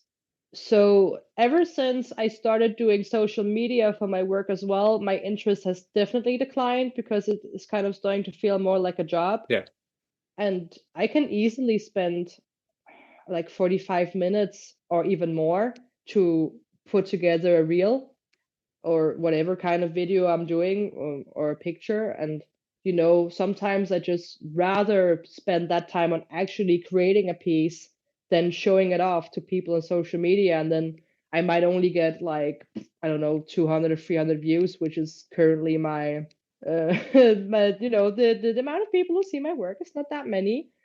So for me, like doing social media is right now something I mostly do for myself. Like we talked about, it's a kind of diary, something to look back on, and of course also serves as a portfolio. Like if I ever want to apply to go to some art fair or whatever, it's really nice to say, hey, I have this Instagram account, and whatever you're going to click on is going to be a piece of artwork that I stand behind. It's something yeah, I'm proud of that I made. So but I really enjoy just watching what other people do on social media, and I really like interacting with it as well, like spreading some love, what I like about what other people are doing. Like the artist you shared today, for example, I've been following her for quite some time, and I just freaking adore what she does, and I love sharing it and starting a conversation with people on social media is awesome. Same with like when me and Ryan met, that was also on Instagram, and we have yeah, gotten such an amazing friendship out of it. yeah, And that's what social media for me should be there for. It's about being social and sharing your passion with other people, and make new friendships and inspire each other. I think that's just beautiful, and people are kind of forgetting about that yeah. part and just scroll through video after video and not connecting with the person who did it. It's a shame, to be honest. I But think it's strange, yeah. personally for me, just for the way I use social media, like how much people don't send voice messages. I feel like that's very Hmm. strange. I feel like sending a voice message is probably one of the most personal things you can do on social media. That's really going to give you Hmm. make a connection with somebody. Like I can send you a text saying I Yeah. love your work, and you can read it and be like, that's cool. But if I send you a voice note saying I love your work, you'd hear that person actually does like your work. So I'm always I Mhm. feel like everyone should just send more voice messages. As much as nobody likes their own voice, I think everyone should send voice messages. I think it's great. Yeah. It's about You, developing a connection, as you said. it's very funny that you mentioned that because I am not a I mean, I don't want to say I'm not a big fan, but I don't do messages a lot myself. I think mostly because when I'm at work, it's like, oh, I'm not supposed to have my phone on me. Yeah, So when someone sends me a voice message, I can't like sneak out and yeah, like and just have a quick look. I would have to really get out of my way to actually listen to it. So for me, it's often an inconvenience. But I want to say, and then like what we're doing right now, yeah, we're having this video call, so I can connect with you on screen like that. Is like that's worth a lot to me, yeah, and that's I kind of like your approach with the voice message, right? Because like knowing what a person sounds like already establishes a much better, deeper connection oh to yeah, to a person. absolutely. It's just something I've learned along the way. It's just it makes life so much easier. And I think when you get to the point that you can send a voice note to a stranger that you don't know, I think that's when you know that Hmm. actually you're probably quite comfortable doing what you're doing. Yeah, yeah, it's a good sign in that way, I think. Um, but yeah, I mean, people are just wired differently, and but if you think about it, if you think very objectively about Yeah, it, if you if you are like on the go and you have a lot to tell, it's just so much more convenient just to talk instead of texting yeah. because you can Oh spend yeah, like I don't know how long on preparing a text and you would maybe even go back and edit some of the things you've wrote so it's not as authentic, maybe one would say, yeah. what you're actually saying, so that can be of course a good thing to think about, just being yourself at all times, make a voice Yeah, message, say what you felt in that moment, and own it. yeah, like 100%, like 100%. I just think I don't know, just for me, I feel like that's for me, that is like the best way I communicate with people is I just send people voice messages, which on Instagram is hideous because it's only a minute long. So ends up being Yeah, like a wall of just voice messages that people can't actually hear half the time. Something like WhatsApp, it yeah. doesn't have a limit, so you can just I've sent like 40-minute messages to people on WhatsApp because it's like you have so much to say. I don't know, I Hmm. like talking to people. I think talking is important. I think slowly as society has been getting more digital, I think we're losing the ability to have conversations and to be sociable and to Hmm. really just like sit Yeah. down and talk and just spend some time with somebody else. And that's not gossip. That's not really a rumor mill. That's not about somebody else in a negative way. Like just sit down and talk about, what you want to do and your ambitions and your work and what you're interested in and just like yourself as well. 'Cause I feel like artists Hmm. rarely get asked about themselves, you know? Yeah. So I don't know. Yeah. That's just my opinion. Yeah.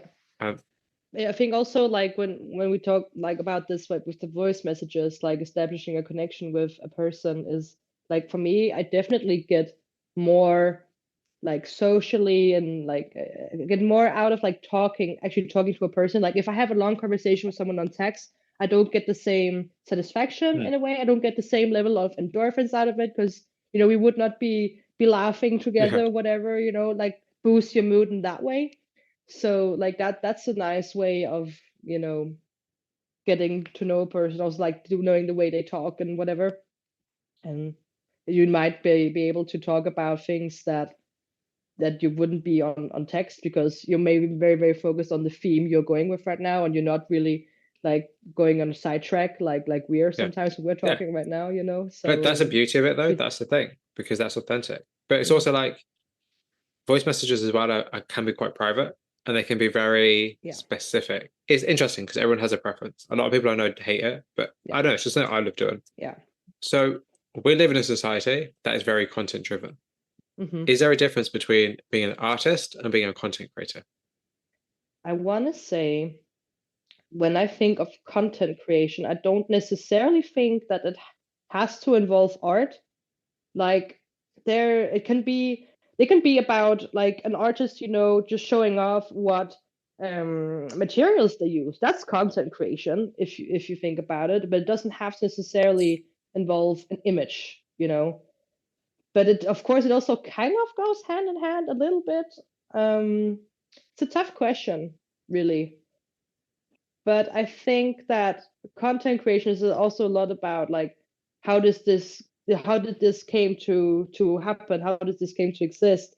And the artwork in itself is like, for me, the finished product that tells the story, Mm. or however people want to put that in words, what they have created. So I guess it's kind of the same, but then not. It's really tough for me to answer, Yeah. honestly. I think it's a hard question Yeah. because I feel like there's no clear definition of either art or content. Like they're both not Yeah. defined. So it's kind of like you almost have to define them to answer that question, but then you can't define them.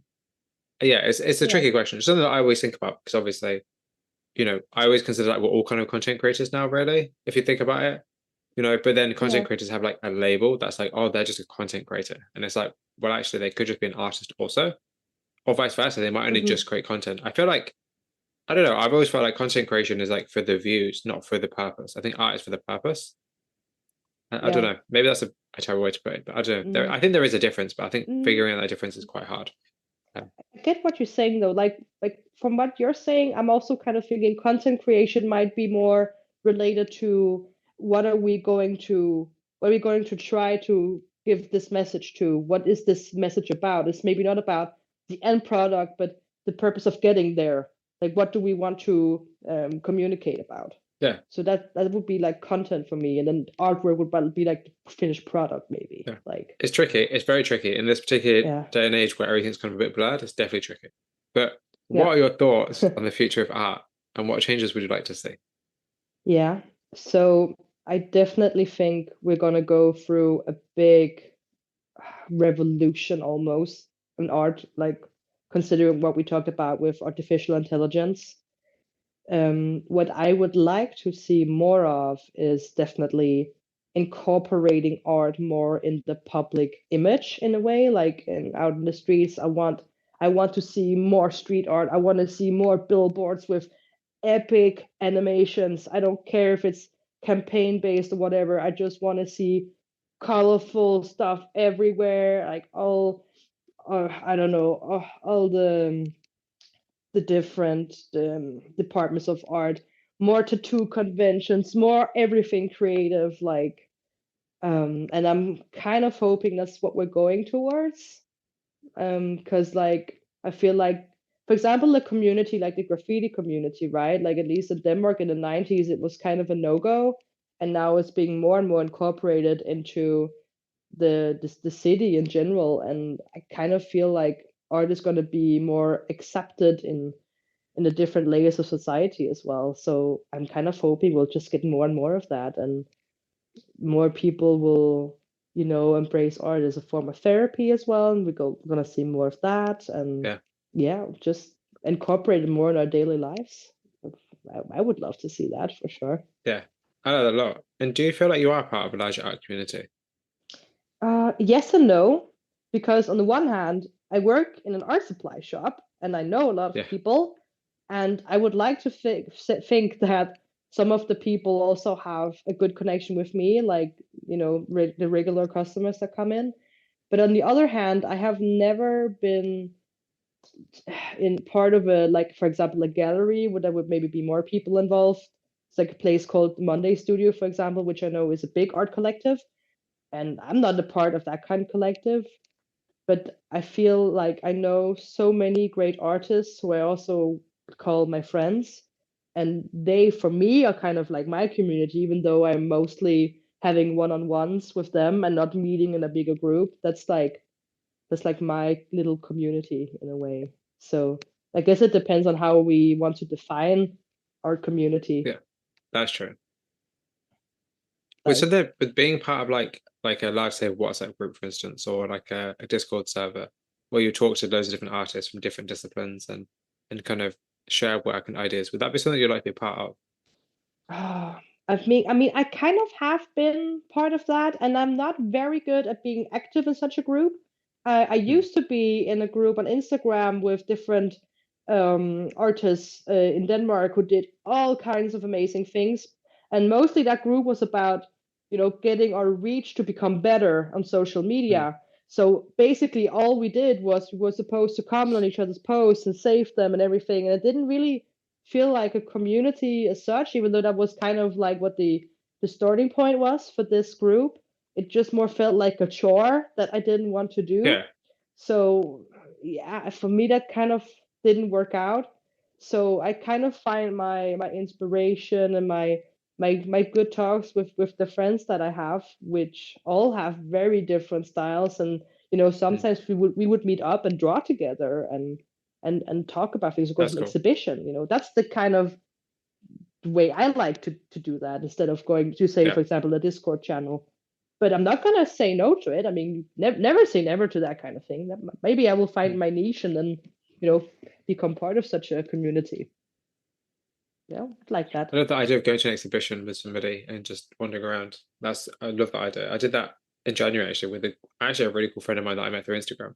We Ah, happened to nice. both be in London, so Yeah. it was great because it's nice to just kind of go somewhere with somebody that you don't really know that well, because then you get to know them a lot better by the end of it. It's really interesting, I think.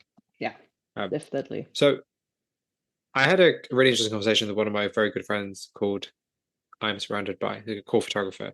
And we're Hmm. talking about the idea of introversion and extroversion. Because a lot of artists tend to be introvert, Yeah. and it kind of shows in their work. And I'm kind of curious, like, would you call yourself more an introvert or extrovert, or somewhere in between? And does it show in your work, do you think? I would say I am an extroverted introvert. Yeah, that makes so sense. That makes a lot of sense. so because I definitely know when I need to be myself, when then I'm ready to be around people. Like I need a lot of breaks, and I get more drained about being in a social environment than actually getting energy out of it. But I also, at the same time, I know when to apply myself and when to be super cheery and when to be very social and bubbly and talk a lot, because I work in retail. I have to talk to a lot of people, Yes. which ironically doesn't fit well to a depiction of an introverted person. Um, but also, if you know what you're talking about, it kind of gets easier to openly talk to people about things. But I'm gonna be honest with you, like the last year, I have definitely felt going to my limits in terms of my job, for example, that I'm getting more and more pissed off about having to be social with people that, Mm. I can feel I genuinely don't like. And Yeah. then there's also, of course, the opposites, which are amazing. Like the people you talk very well with, I get a huge kick out of it. Um, so it's kind of, I think it's a switch that introverted people are able to turn on and off. Like when I have to, I will be social as hell. And again, I sing in a band. I have to be very communicative with the crowd. And once I put on that switch, it's there. And I Yeah. know a lot of people who are in the same position as me, who are very introverted but also sing in bands. They have the same switch, and you can feel when they're pushing on it. You know. I think I That's kind really of do the cool. same. Yeah. But I kind of wonder, like, I wonder if you sing in a band and you're working in a retail environment, it Mm. forces you to be extroverted. Because otherwise, if you didn't have those two things, maybe you wouldn't be as conversational and communicative. Yeah.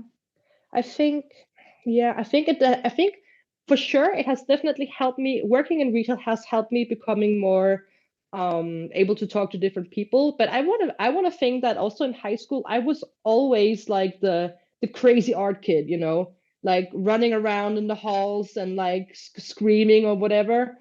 And I think I just with age I've just figured out like what my limits are, and that I in that sense call myself Mm. introverted, and that I know, okay, if I don't click well with a person, I'm not going to be very talkative. Yeah. You can take that as a compliment. I think we are having a quite Thank good you. conversation. So like that, like that's like when I feel comfortable is when I feel like I can just talk and be babbly. And then when I start getting introverted, it's like that's when I'm feeling uncomfortable, and that's where I kind of want to, pull back. Um, so it's like a roller coaster ride for me, for sure. So, in Yeah. your opinion, what does Mhm. it mean to be a successful artist? That's such a good question, because there's so many ways of defining success, right?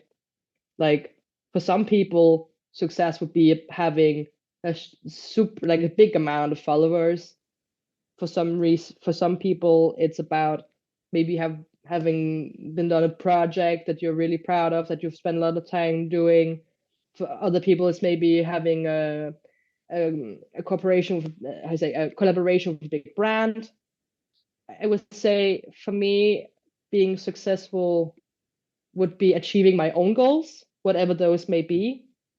And I would say I feel successful when I have had a client approach me and do a work for them and they're just over the moon about it. That's when Mm. I feel I accomplished my task and I feel good and rested in myself when I do. Um, like I have this friend who I just actually posted the video behind a piece I made for a PhD thesis, which is about food waste. So, Yeah. I did the pastry style, but I cooperated with the elements that she wanted for her cover. And like when she approached me, so I do that for her, and I was like, wow, that's like such an important part in your life that you're letting me be Yeah. part of. Like, I don't know a lot of people who do a PhD thesis. So for me, it was a huge deal to be a part of Mm. it. And when I finished that piece and she loved it, I was like, I fucking made it. Like it doesn't matter Mm. from like in this sense, it shouldn't matter if it's like Nike or Starbucks or a friend I know who wants this piece. Like if they're happy with it, that's what I feel super accomplished. I'm like, that's like then I know I did my job well. That's kind of Mm. success to me in a way. Yeah, absolutely. Like the belief that somebody else's belief in you, I think, because you can sit in your room and create great art all day, but somebody has to kind of be like, oh, I want to pay for your work, and could you, do this for Yeah. me? I think it gives you a boost of confidence that Yeah. you can't get for the yourself. Yeah, and it's also especially because there are so many amazing people out there creating so many Yeah, amazing things. And it's like, yeah, you chose me to do this yeah. for you. It's like a huge honor. I have this woman that I'm a regular customer who does jewelry, and she also recently posted about because she does a lot of wedding rings, and she's also said like she felt so honored each time someone approaches her to make the wedding rings because it's such an important part in your life, and like she as an artist is a part of it. They've chosen her to Yeah. do this for them.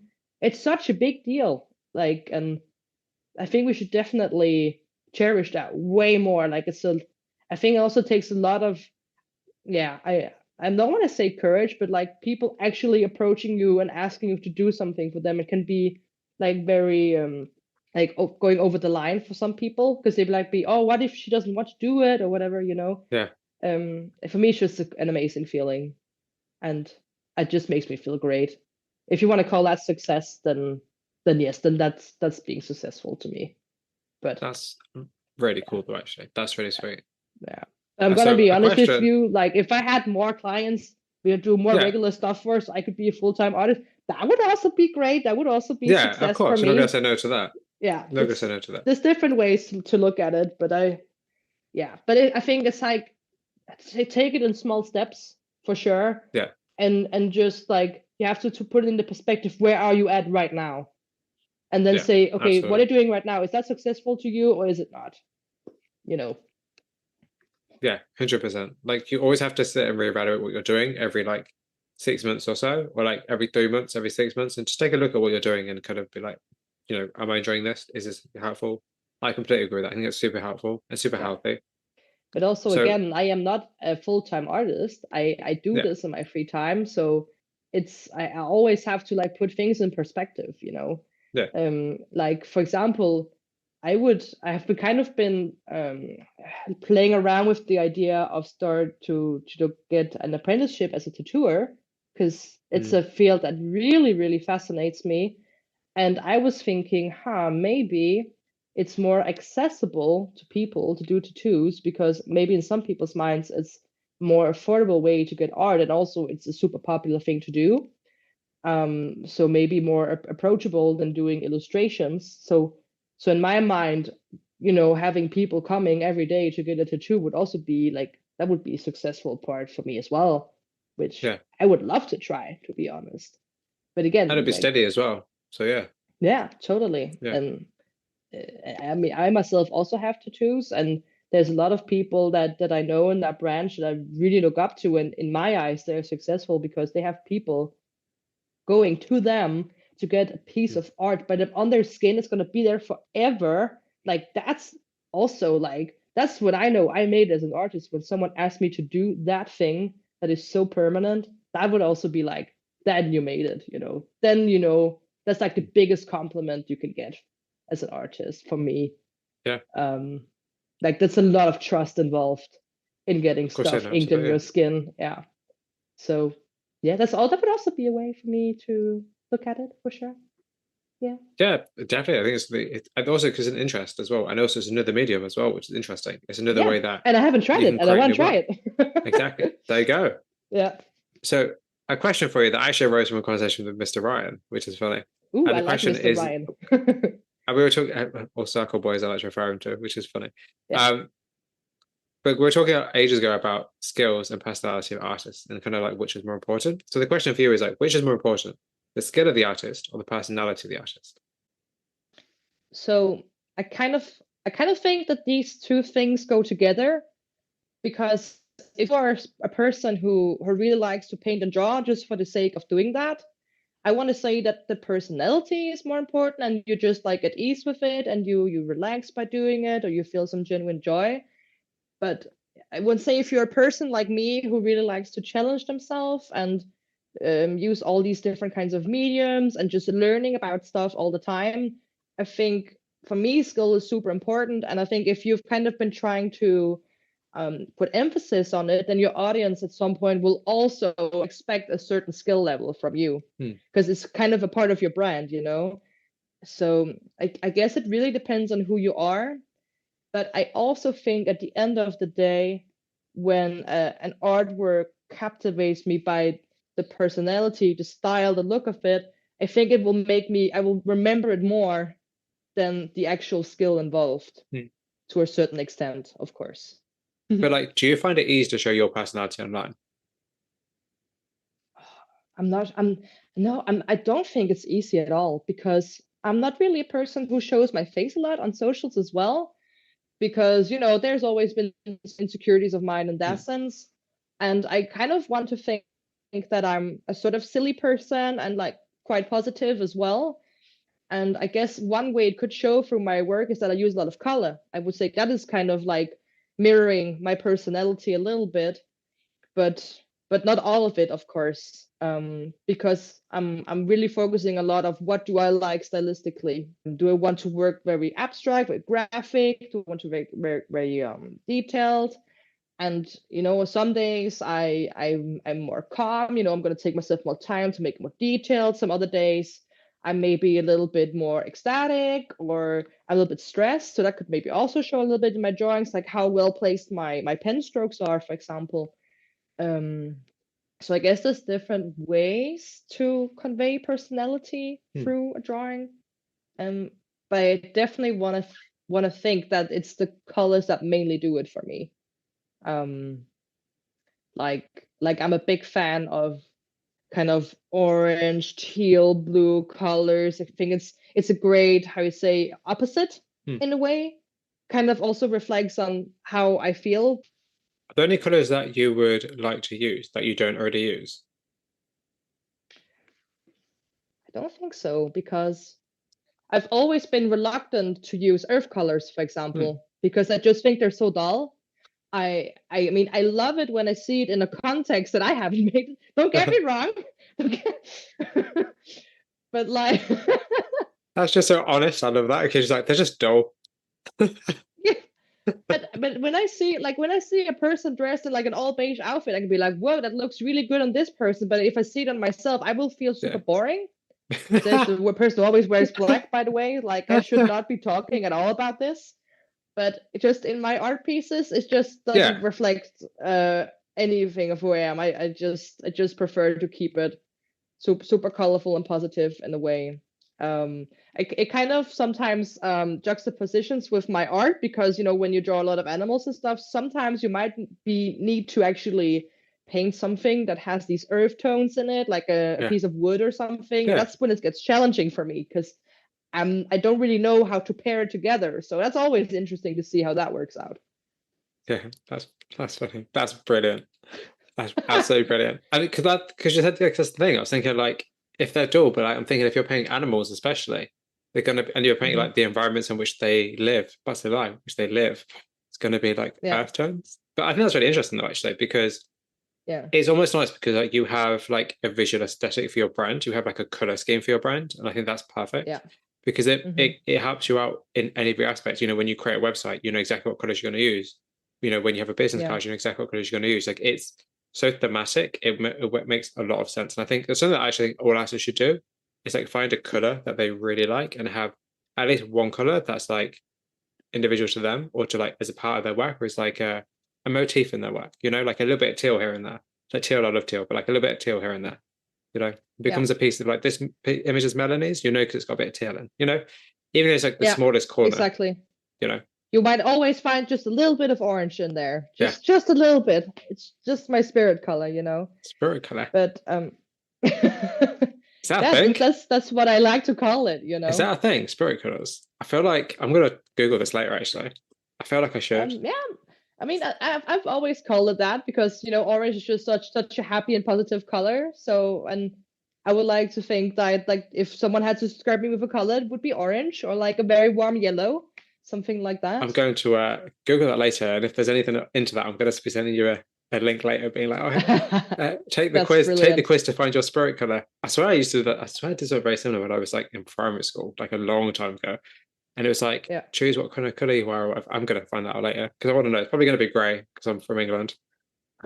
Um, Probably, although I grey is mean, great. Denmark's also quite gray a lot of the time, so we might have something in common there for sure. The thing is, though, I love the greyness of England. I was talking to a photographer friend ages ago because he was like, "Oh, I hate England," because even though he lives like down the road from me, not literally, but down the road, he was like, "Oh, I hate Yeah. England because it's so grey," and I'm like, "But that's the beauty of it because it's so grey. Like, there's Hmm. something beautiful in that.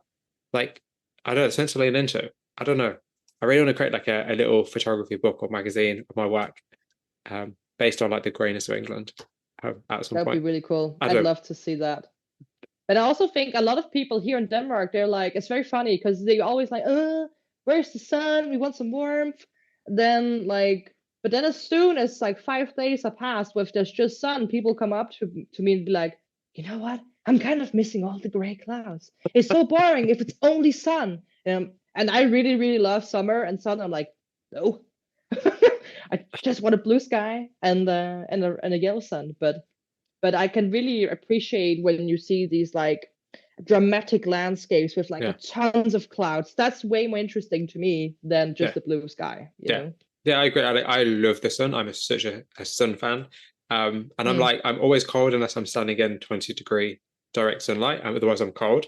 Um, yeah, but when it's like really, really sunny, I'm like, I don't really want the sun now. It's too hot, you know. But hey, anyways, I'm gonna start yeah, rambling about the weather. yeah, I'm British. What else yeah, am I gonna talk about? yeah. But But you know what, like what I'm thinking when we talk about these like kind of earth kind of hmm, color things, I think it also maybe shows that I'm very selective about what kinds of animals I draw because yeah, I'm kind of going towards the more colorful ones like chameleons for example, or like a red panda who has like super bright color fur or something like that. I think it kind of subconsciously reflect what subjects I yeah, I choose to draw and paint. yeah. Of course, that makes um sense. Yeah, of course, yeah, because you'll be conscious of like what else you're gonna draw other than the actual animal itself, and also like the tones that are included. Because the good thing is that you're not yeah, going to change the animal to suit your needs. yeah, but also I think like all the flying whales I've been doing, like most whales, at least from my research, their colors are also kind of like gray, a little bit more dull looking. But I think I kind of compensated with all these very colorful galactic backgrounds. Hmm. So also like it kind of has this contrast as well. Yeah, Um, now I that love I that. think about I it, love galactic backgrounds. It's such a good idea. Such a good idea. yeah, Like, and it's very hard to do. oh yeah, no. So So I was I actually, I I was guess what, that's why I love it. yeah, I was watching the process videos and I was like, this is because I'm actually really, really curious like how you actually create your work. And I love process videos and glad that you make them. But it's just like I look at it Yeah, and I'm like, this is really cool just to see how you get to that because there's a lot of layers and there's a lot yeah, of work and there's a lot of time. But like looking at it is like this is yeah. cool, but like knowing kind of the depth of how you get to that is so much more interesting because it just makes me appreciate your work even Mm. more. You know, it does not only does it Yeah, look cool when you look at it, it takes time to do. it does. Yeah. And also, especially because if you work with watercolor like I mostly do, it kind of always wants to do its own thing. Yeah, yeah, I've So yeah. you don't really know what you end up with. Like when I started to paint with watercolor, I was actually following Galaxara's work Oh because well, she had some quite interesting YouTube videos that I was watching. like step by step. I mean, she wasn't narrating over it, but just to see how she layers it, and I kind of wanted to lean on her technique, but I also kind of started developing my own based from what she does, because her galaxies are way more detailed than mine, and I at some point I will study them enough to actually be able to pull it off, but so far I will just, try to shape it in my own way. Yeah. So Yeah, absolutely. it's a master class for sure. Like, it looks so simple, but actually it's so hard to do, I think, at least. You know what? I agree 100% with that because I feel like it's just like you think, oh yeah, just like, really dark blue and some white dots. There you go, it's done. And it's like, no, it's really not. Like you wish it was, but Yeah, it's really, really not. yeah. Especially if you want to do orange and teal galactic watercolors. Those two colors are really hard to do, but if you don't want to have this like weird green mixed, it Mm. has to be layered in a certain way so it actually Yeah, looks good. of course. Like, Yeah, if you that's a good use point. colors that are, yeah, and like if you use colors that are monochromatic, or like at least in the same color family, like yellow and green and blue, they can just mix how much ever they want. It will still look great. Mm. But as soon as you use the warm and the like a color like orange, which is really hard to manipulate with blue, it can turn out quite bad, I think, at least for what I did. Mm. Like, I can get scared very quickly when I use those two colors. Looks great together, but it's hard. Yeah, it's different for everybody, and that's what's great, right? I mean, if we were all super driven about having a skill in the same thing, it would be super boring, People, they are good at certain things, and yeah, and they should just keep doing whatever they want to do. But But do you think that it's easy though to show your personality as an artist?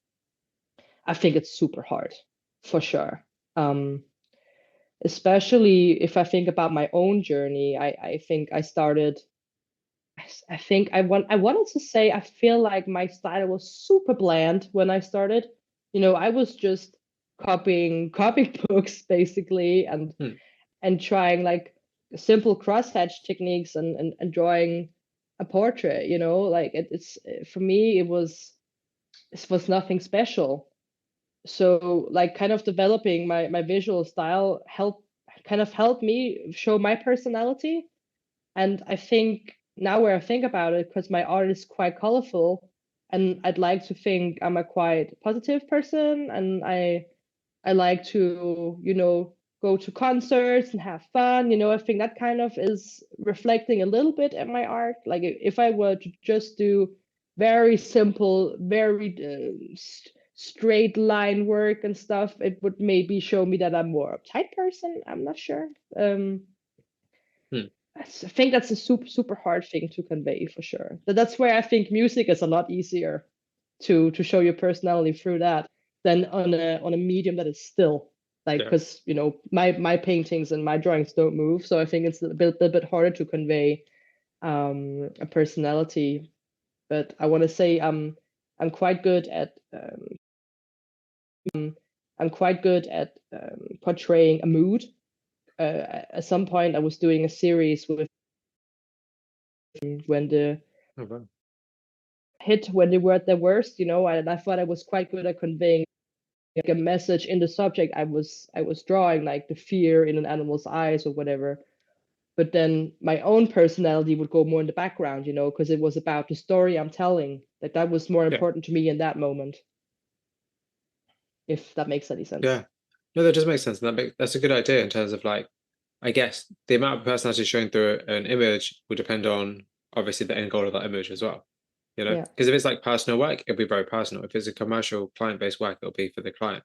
So your Mm. personality won't necessarily be in it as much. So that's a good Yeah. consideration actually. I would say, like, I have done a lot of like sketches. Like, let's say I have experienced heartache, like I imagine most people have tried.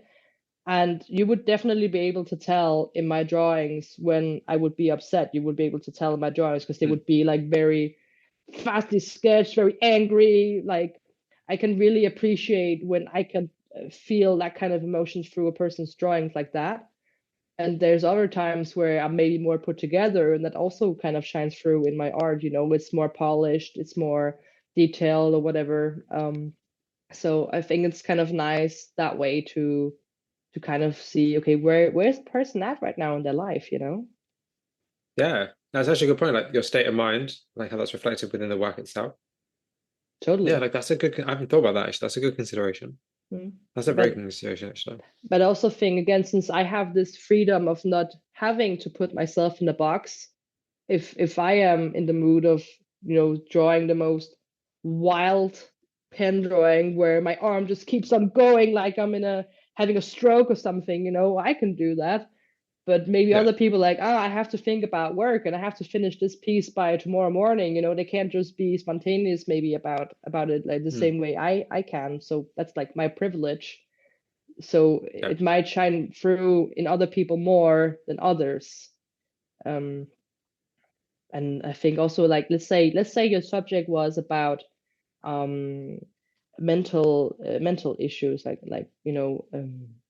let's say you have depression or whatever. Like if a person is known for making images conveying that emotion, it might be easier to let your personality shine through because maybe you're also going through something like that Hmm. than if you're an animal portraitist, who do this really, really polished works of art, which I also really, really love, but I think it just has less personality of the artist in that It's sense. about the skill, you know? It's not Yeah, about the personality, it's about the skill.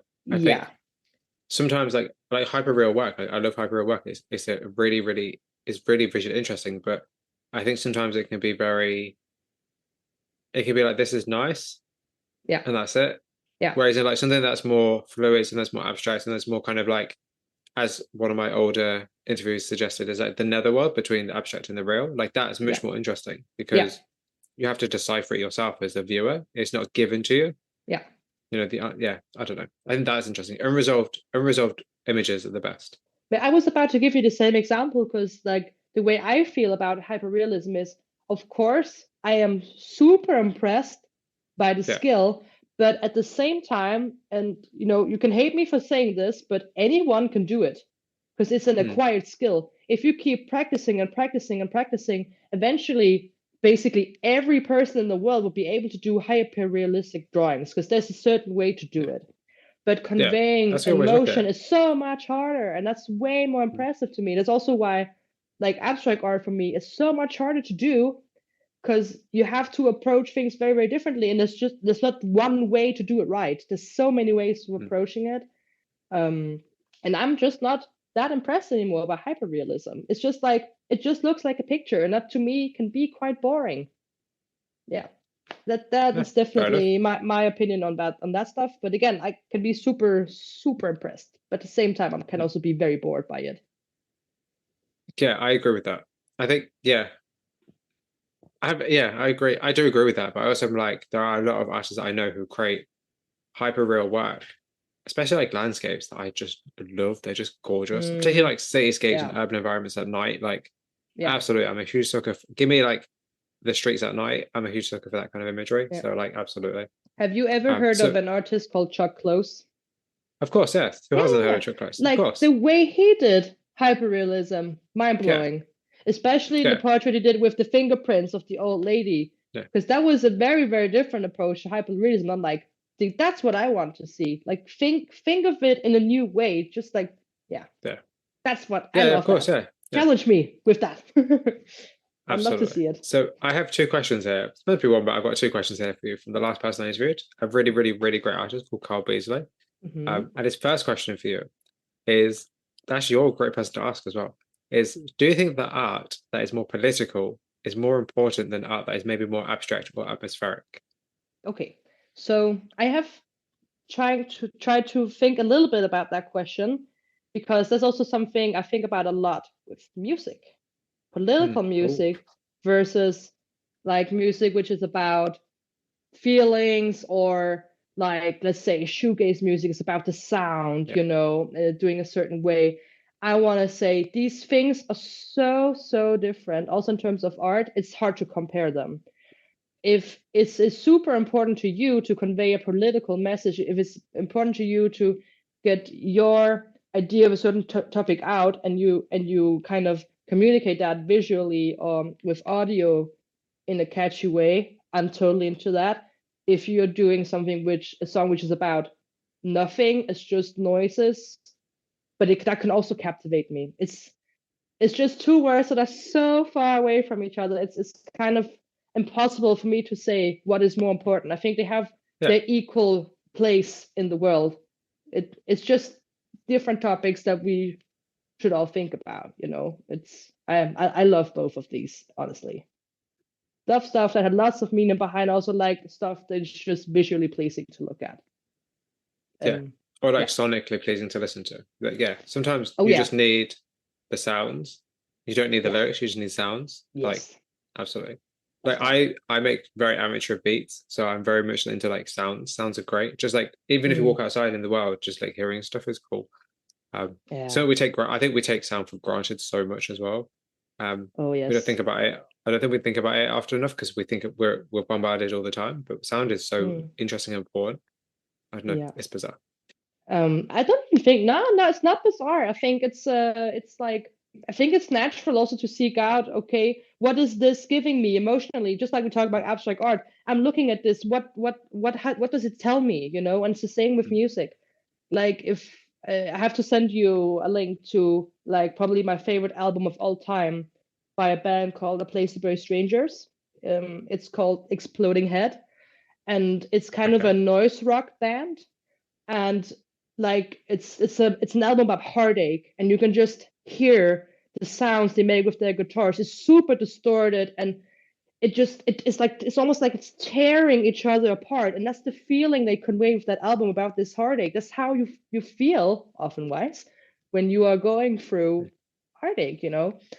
And I really love that idea about it. You don't have to put it in words. I think it's like even more impressive if you can do it without, to Mm. be honest. But again, Yeah. it's each their level of competence, because also writing very intricate lyrics or like conveying like a portrait about maybe a political person or whatever, it's also super hard for me to do because that's not something I'm used to. But I get so impressed when I see someone else do it.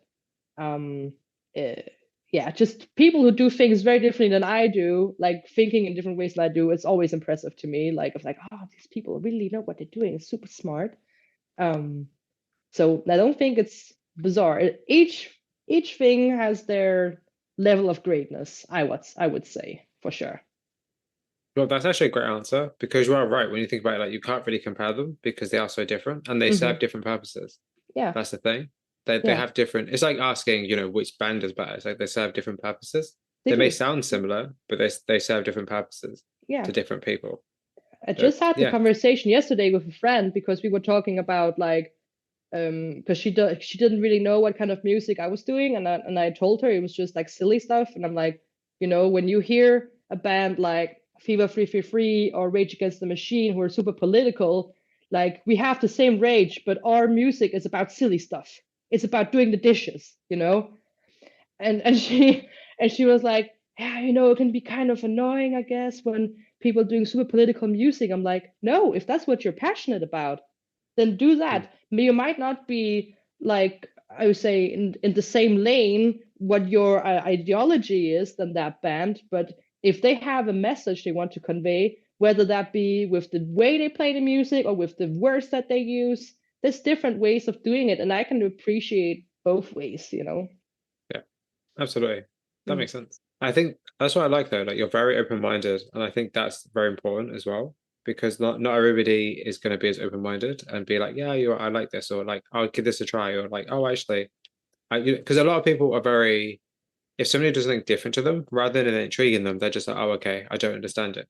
Yeah. Whereas in you're very much like, oh, this intrigues me actually. Let me have a look, or let me try it, or let me just, dive into it a bit more.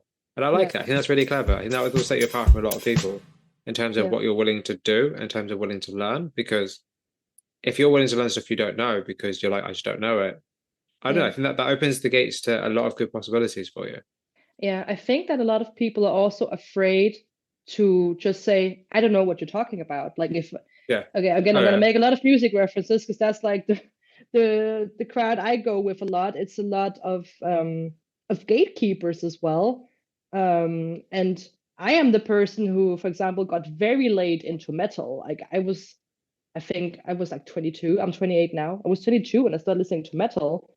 And I'm like, when people start name dropping these genres and bands, and I'm like, I don't know what you're talking about. Can you tell me about it? And the people are like, yeah, sure. Yeah, I will tell you everything I know about it. And it's like a super open minded community in that sense. And then you go to a different group of people who just set on their opinion straight away. And I'm like, well, I don't know about this topic, but I would like to hear from both sides. And maybe I Mm. had an opinion about it before, but my opinion can change over time.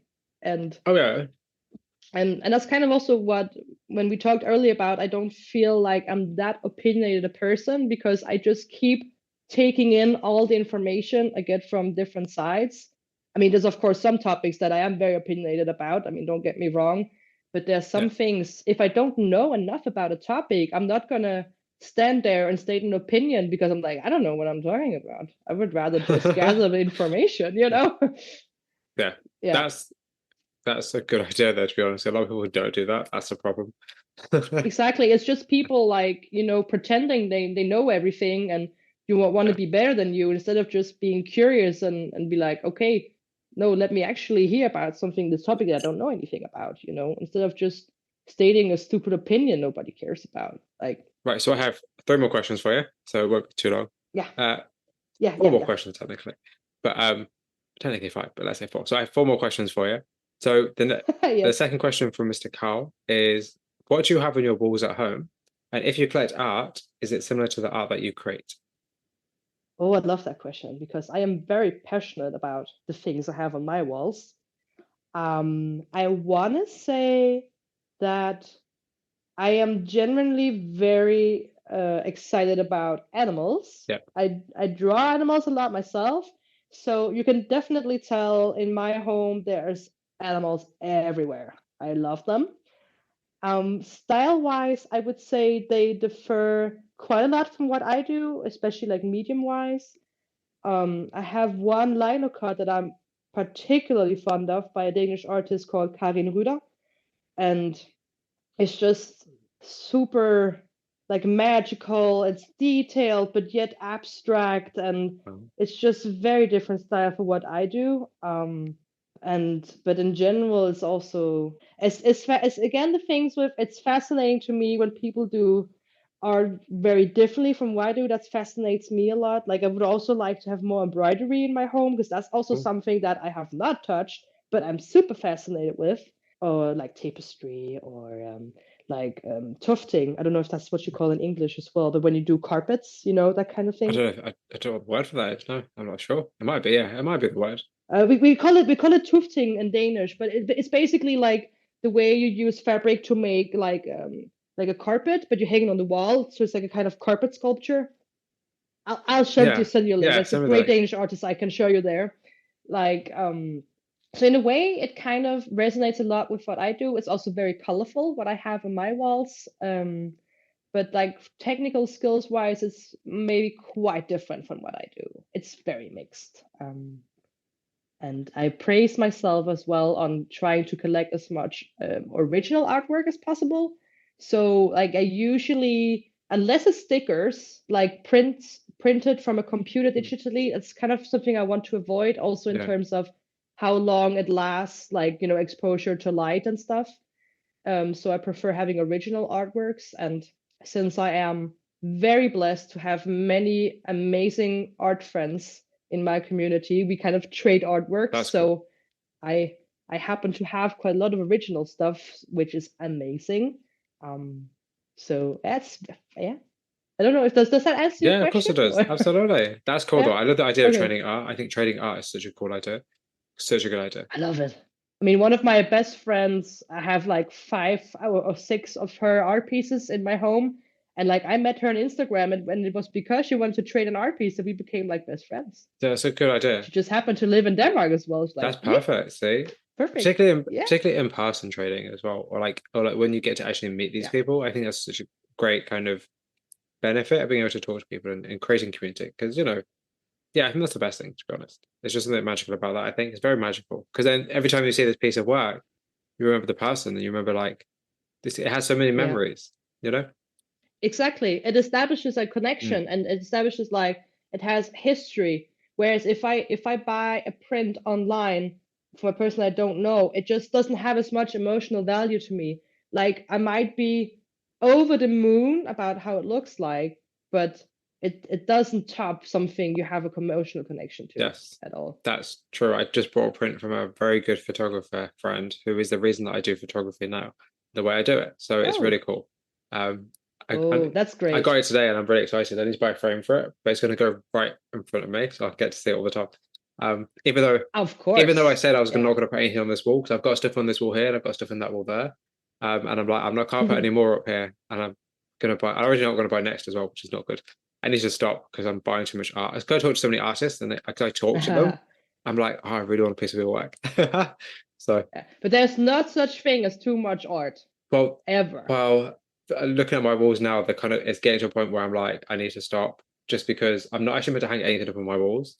I don't think. But do you know an artist called Veronica Steiner? I don't think so. She's an illustrator from Florida, and she mainly does art for a label called Freehand Goods, and they do like t-shirts and cans and stuff. I have one of her pieces actually on the wall. It's actually a print because I'm never fast enough to get an Yeah. original from her. But she has a super aesthetic looking workplace. She has a lot of like handcrafted things. It could be like an axe, for example, which is engraved and Oh, stuff. wow. And her wall is plastered with art, but in such an aesthetically pleasing way Yeah. where I'm like, huh, I should get even more things that I Oh, have right yeah. now. Yeah, don't get me started, Cole. Like, I would literally, because the original plan was when I moved here, I was like, I'm going to cover all the walls in art. That was the original plan. Yeah. And now that I could do that, I'm like, no, I need to just like not, because it'll, maybe I might, we'll see. I mean, it's just, because I see so much cool art, and I'm like, I would love to have this on the wall, but we'll see. Yeah. We'll see. So, Yeah. Oh my God. I mean, I could just keep buying more art. so could And also, I, like, I have, but I'm just like, yeah. I need a limit. Because I said I wasn't going to buy any more art. Because I have, hard to describe. So I have a wall here and I have 4 images, but I have 3 currently because I want to buy the 4th at some point later on this year. So I've already got a plan for that space over there. And now I see spaces, I'm like, I need a plan for this space, I need a plan for that space. Yeah. And then, yeah. I mean, I'm also always planning my space, also because I want some of my own artworks Yes. on displayed as well, because it's kind of my showroom Yeah, it's a when great people idea. come to visit. Great idea. Yeah, so I need to have some of it on there, and it's not a lot. And it used to be much more. But definitely the pieces I have in my home, which I made, are the most dominant ones. Like I have a canvas hanging over my drum set, which is 120 times 160 centimeters. It's Wow. huge as hell. And it's a piece I made when I got together with my boyfriend, because I'm living in an apartment where he actually moved when he came to Copenhagen, and he had nothing in this apartment. Wow. No art on the walls, no furniture, basically, like super plain. I was like, he needs at least one statement piece of art. Absolutely. And I provided that to him. That's perfect. So it's the first thing you see when you get in our apartment. That's it's this sweet. huge That's really abstract sweet. painting. That's really cool though. I like that. See, that's really awesome. I think that's lovely. And also it's like a lovely gift because there's like a memory as well there. And there's a reason it exists, which is great. Yeah. And like it's like a double-edged sword in a way, right? Because it like maybe in a couple of years I will be like, this painting is not the standard I'm at now, but I won't be allowed to take it down because of course it has emotional value to my boyfriend because I gave it to him as a gift, right? That's perfect because there's your threshold. There's like your starting point. That's what you've evolved from. So that's the best thing. That is. It's a reminder. That is also very true. So yeah. So do you have a question for the next artist I interview? You know what? I'm not sure I do, because I thought I had a good question, and then we had a conversation. I think it was about like not mentioning who your favorite artist is, and my question kind of went in that direction. That's absolutely no problem. That's no problem. So I had okay. That's no problem. It's just because for me personally, when I read interviews with artists, the first thing they ask them is like, "Oh, who's your inspiration?" And as much as people want to know, I don't want to know. I want to know about your work. That's all. That's the reason I said that. Yeah. But maybe you can call me basic, but like the question I went into was, if you could sit at a table with whoever artist you wanted, who would it be? That was my first thought of a question. Okay. And I had actually another question because I thought, oh wait, that's the question everybody asks, right? That's like a classical philosophical question. And so my next basic question was, if you could afford any art piece in the world, what would it be? And it would only be one you could choose. That's a good question. I like that question a lot, actually. Yeah. And you can't ask me that question because I honestly wouldn't know. That was my next question. Okay. If you can afford any art piece, to buy any art piece. To buy. And it like doesn't matter if it's actually available for sale, not just like any art piece. Like if you had all the money to any buy art piece in the world. Art piece. Yeah. Or maybe I do know, I'm not sure. I would maybe have an Yves Klein actually, or Barnett Newman. Well, that would be quite iconic. What would it be and why? What would you buy and why? What would you buy? Oh, I actually really like that question. I think it's a basic question. I think it's a great question. So thank you. You're making my self-worth go a lot up higher than when I started the interview. So what I love about asking people questions to next artists, there are two reasons. One, because it creates a chain. So every single interview, there's like a chain, which is great because it means like I can reference you in the next interview. And I actually do know who I'm going to interview because I've sorted out this morning. So like there's a chain, which is cool. That means I can reference you. So hopefully that person will go and see your work because you've asked them a question. And secondly, because they're questions I would never think of, you know? So I love it. I think it's great. So I appreciate it so much. And that's a great question because it's like, it makes you think about what you actually want versus what you can afford. You know, I think they're two different things. Yeah, exactly. That was kind of my thought because like, it's also like what we talked about, like it doesn't matter if you are a super famous artist or if you're an, you know, so to say, a nobody. If the piece that has been made kind of provokes an emotion in you, it doesn't matter how much it costs. It's about what's the emotional value for you, you know. Yeah. Absolutely. So for me, for example, I would never say, for example, Mona Lisa, even though like it's like the most expensive painting in the world, but I wouldn't personally want it because I don't feel a connection to it in the same way I would do with for example, an Yves Klein piece, you know. Like, I mean, it's also obviously a very expensive artist, so don't get me wrong, but you know, it'll do something different for you when you look at it. Totally, yeah. So yeah. The second to last question, which is, what do you think your work says about you as a person? Oh man, that question is really hard. I would like to think that it says that I'm curious, that I, you know, seek out all kinds of, I guess, themes and mediums, and you know, I want to keep growing all the time. I would like to think that I'm not a one-trick pony in that regard. And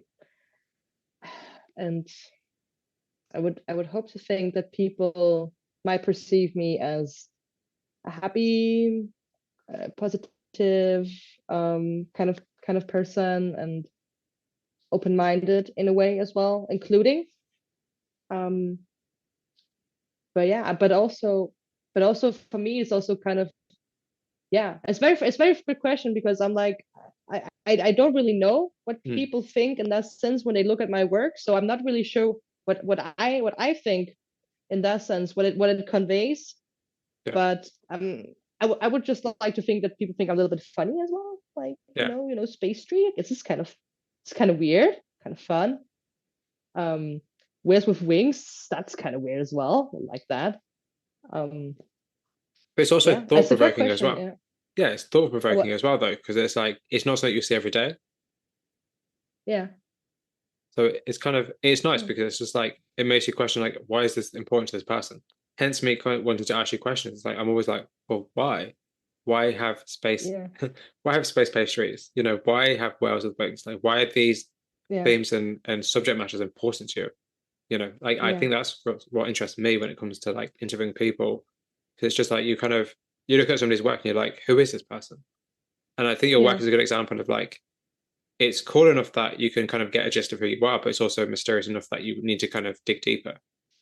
Yeah, that's kind of what I like when you ask me a question like that, because I'm not really the type of person who thinks a lot about what I do in that sense, because I guess I've just been used to doing things at a certain pace, I just stop kind of thinking about it. Of course, there has to be some message I'm conveying, but I guess I'm just so deep into it that I just have stopped asking those kinds of questions. And I think maybe a lot of people do as well, like I think maybe we should take more steps back to reflect on why we're actually doing something instead of just doing it. And yeah, and that's why I think your question is super hard, because I guess I've never actually really thought about it, to be honest. But of course, if I try to look at it very objectively, like analyzing a piece of work like you would do in art class, the things that I mentioned about being open-minded and positive, that's kind of what jumps into my mind, and being playful with puns and stuff like that. I mean, there's very little of it, but there is from time to time. So I don't know if people actually get that, but that's what, if I look at objectivity, that's what I get. But yeah, I don't know. So like a random question for you. Maybe I should ask you, what do you think it says about me? I think that's a question that I think is interesting. I think it says that you like pastries. That is true, huh? There you go. I like painting them and drawing them, but I don't like to bake them. Why? I don't know. I think I see making food as it's really stupid, right? Because if it's a chore that I find quite boring, I would rather just paint and draw. Like baking and just cooking in general and doing the dishes, like it's kind of a like dull thing for me to do. I'd just rather be creative. And I feel like all the times where I've been trying to bake, it always ended up wrong, of course, because I haven't practiced. I mean, sure. Yeah. So that's a kind of a weird opposition, because maybe people would think I like to cook, but I really hate it. So yeah. I mean, why not? I mean, your work also gives you a great excuse to try. That's also the thing. It gives you the excuse to be like, okay, let's bake some pastries, because like I can use some. That's cool. Perfect. Right. So the last question, you'll be very happy to know, is what are you currently working on? See, that's the question I love, because what I'm working on right now is something I'm extremely passionate about. And lo and behold, it's about my band. Perfect. So we are releasing a record next week. Oh, wow. And I am doing all the cover art and all that stuff around it is something I'm doing. I did the logo, I'm doing the cover. We are planning on releasing it as a vinyl as well. So I'm also designing the sleeve and the back of the cover. That's so cool. That's so cool. I love doing projects like that. I love doing covers. I've done a couple of them, and I would love to do much more of that stuff. I love it so much. So that's what I'm working on right now. And other than that, you can actually only see my art online on my socials, which is Je suis le Klaus. But yeah, I think what I want to do as a project for sure is to contact some bakeries so I could get actual pastries in the natural environment. That would be quite cool. So that's something I'm gonna work towards as well when I have, get my courage up to actually contact places. So that'd be a great idea. That'd be such a good idea. It'd be a really kind of different angle as well. So I like that. I think about the future. I like that a lot. That's really cool. Like, Melanie, thank you so much for your time. Well, thank you for having me. It was a pleasure to meet you. It's a pleasure to meet you too.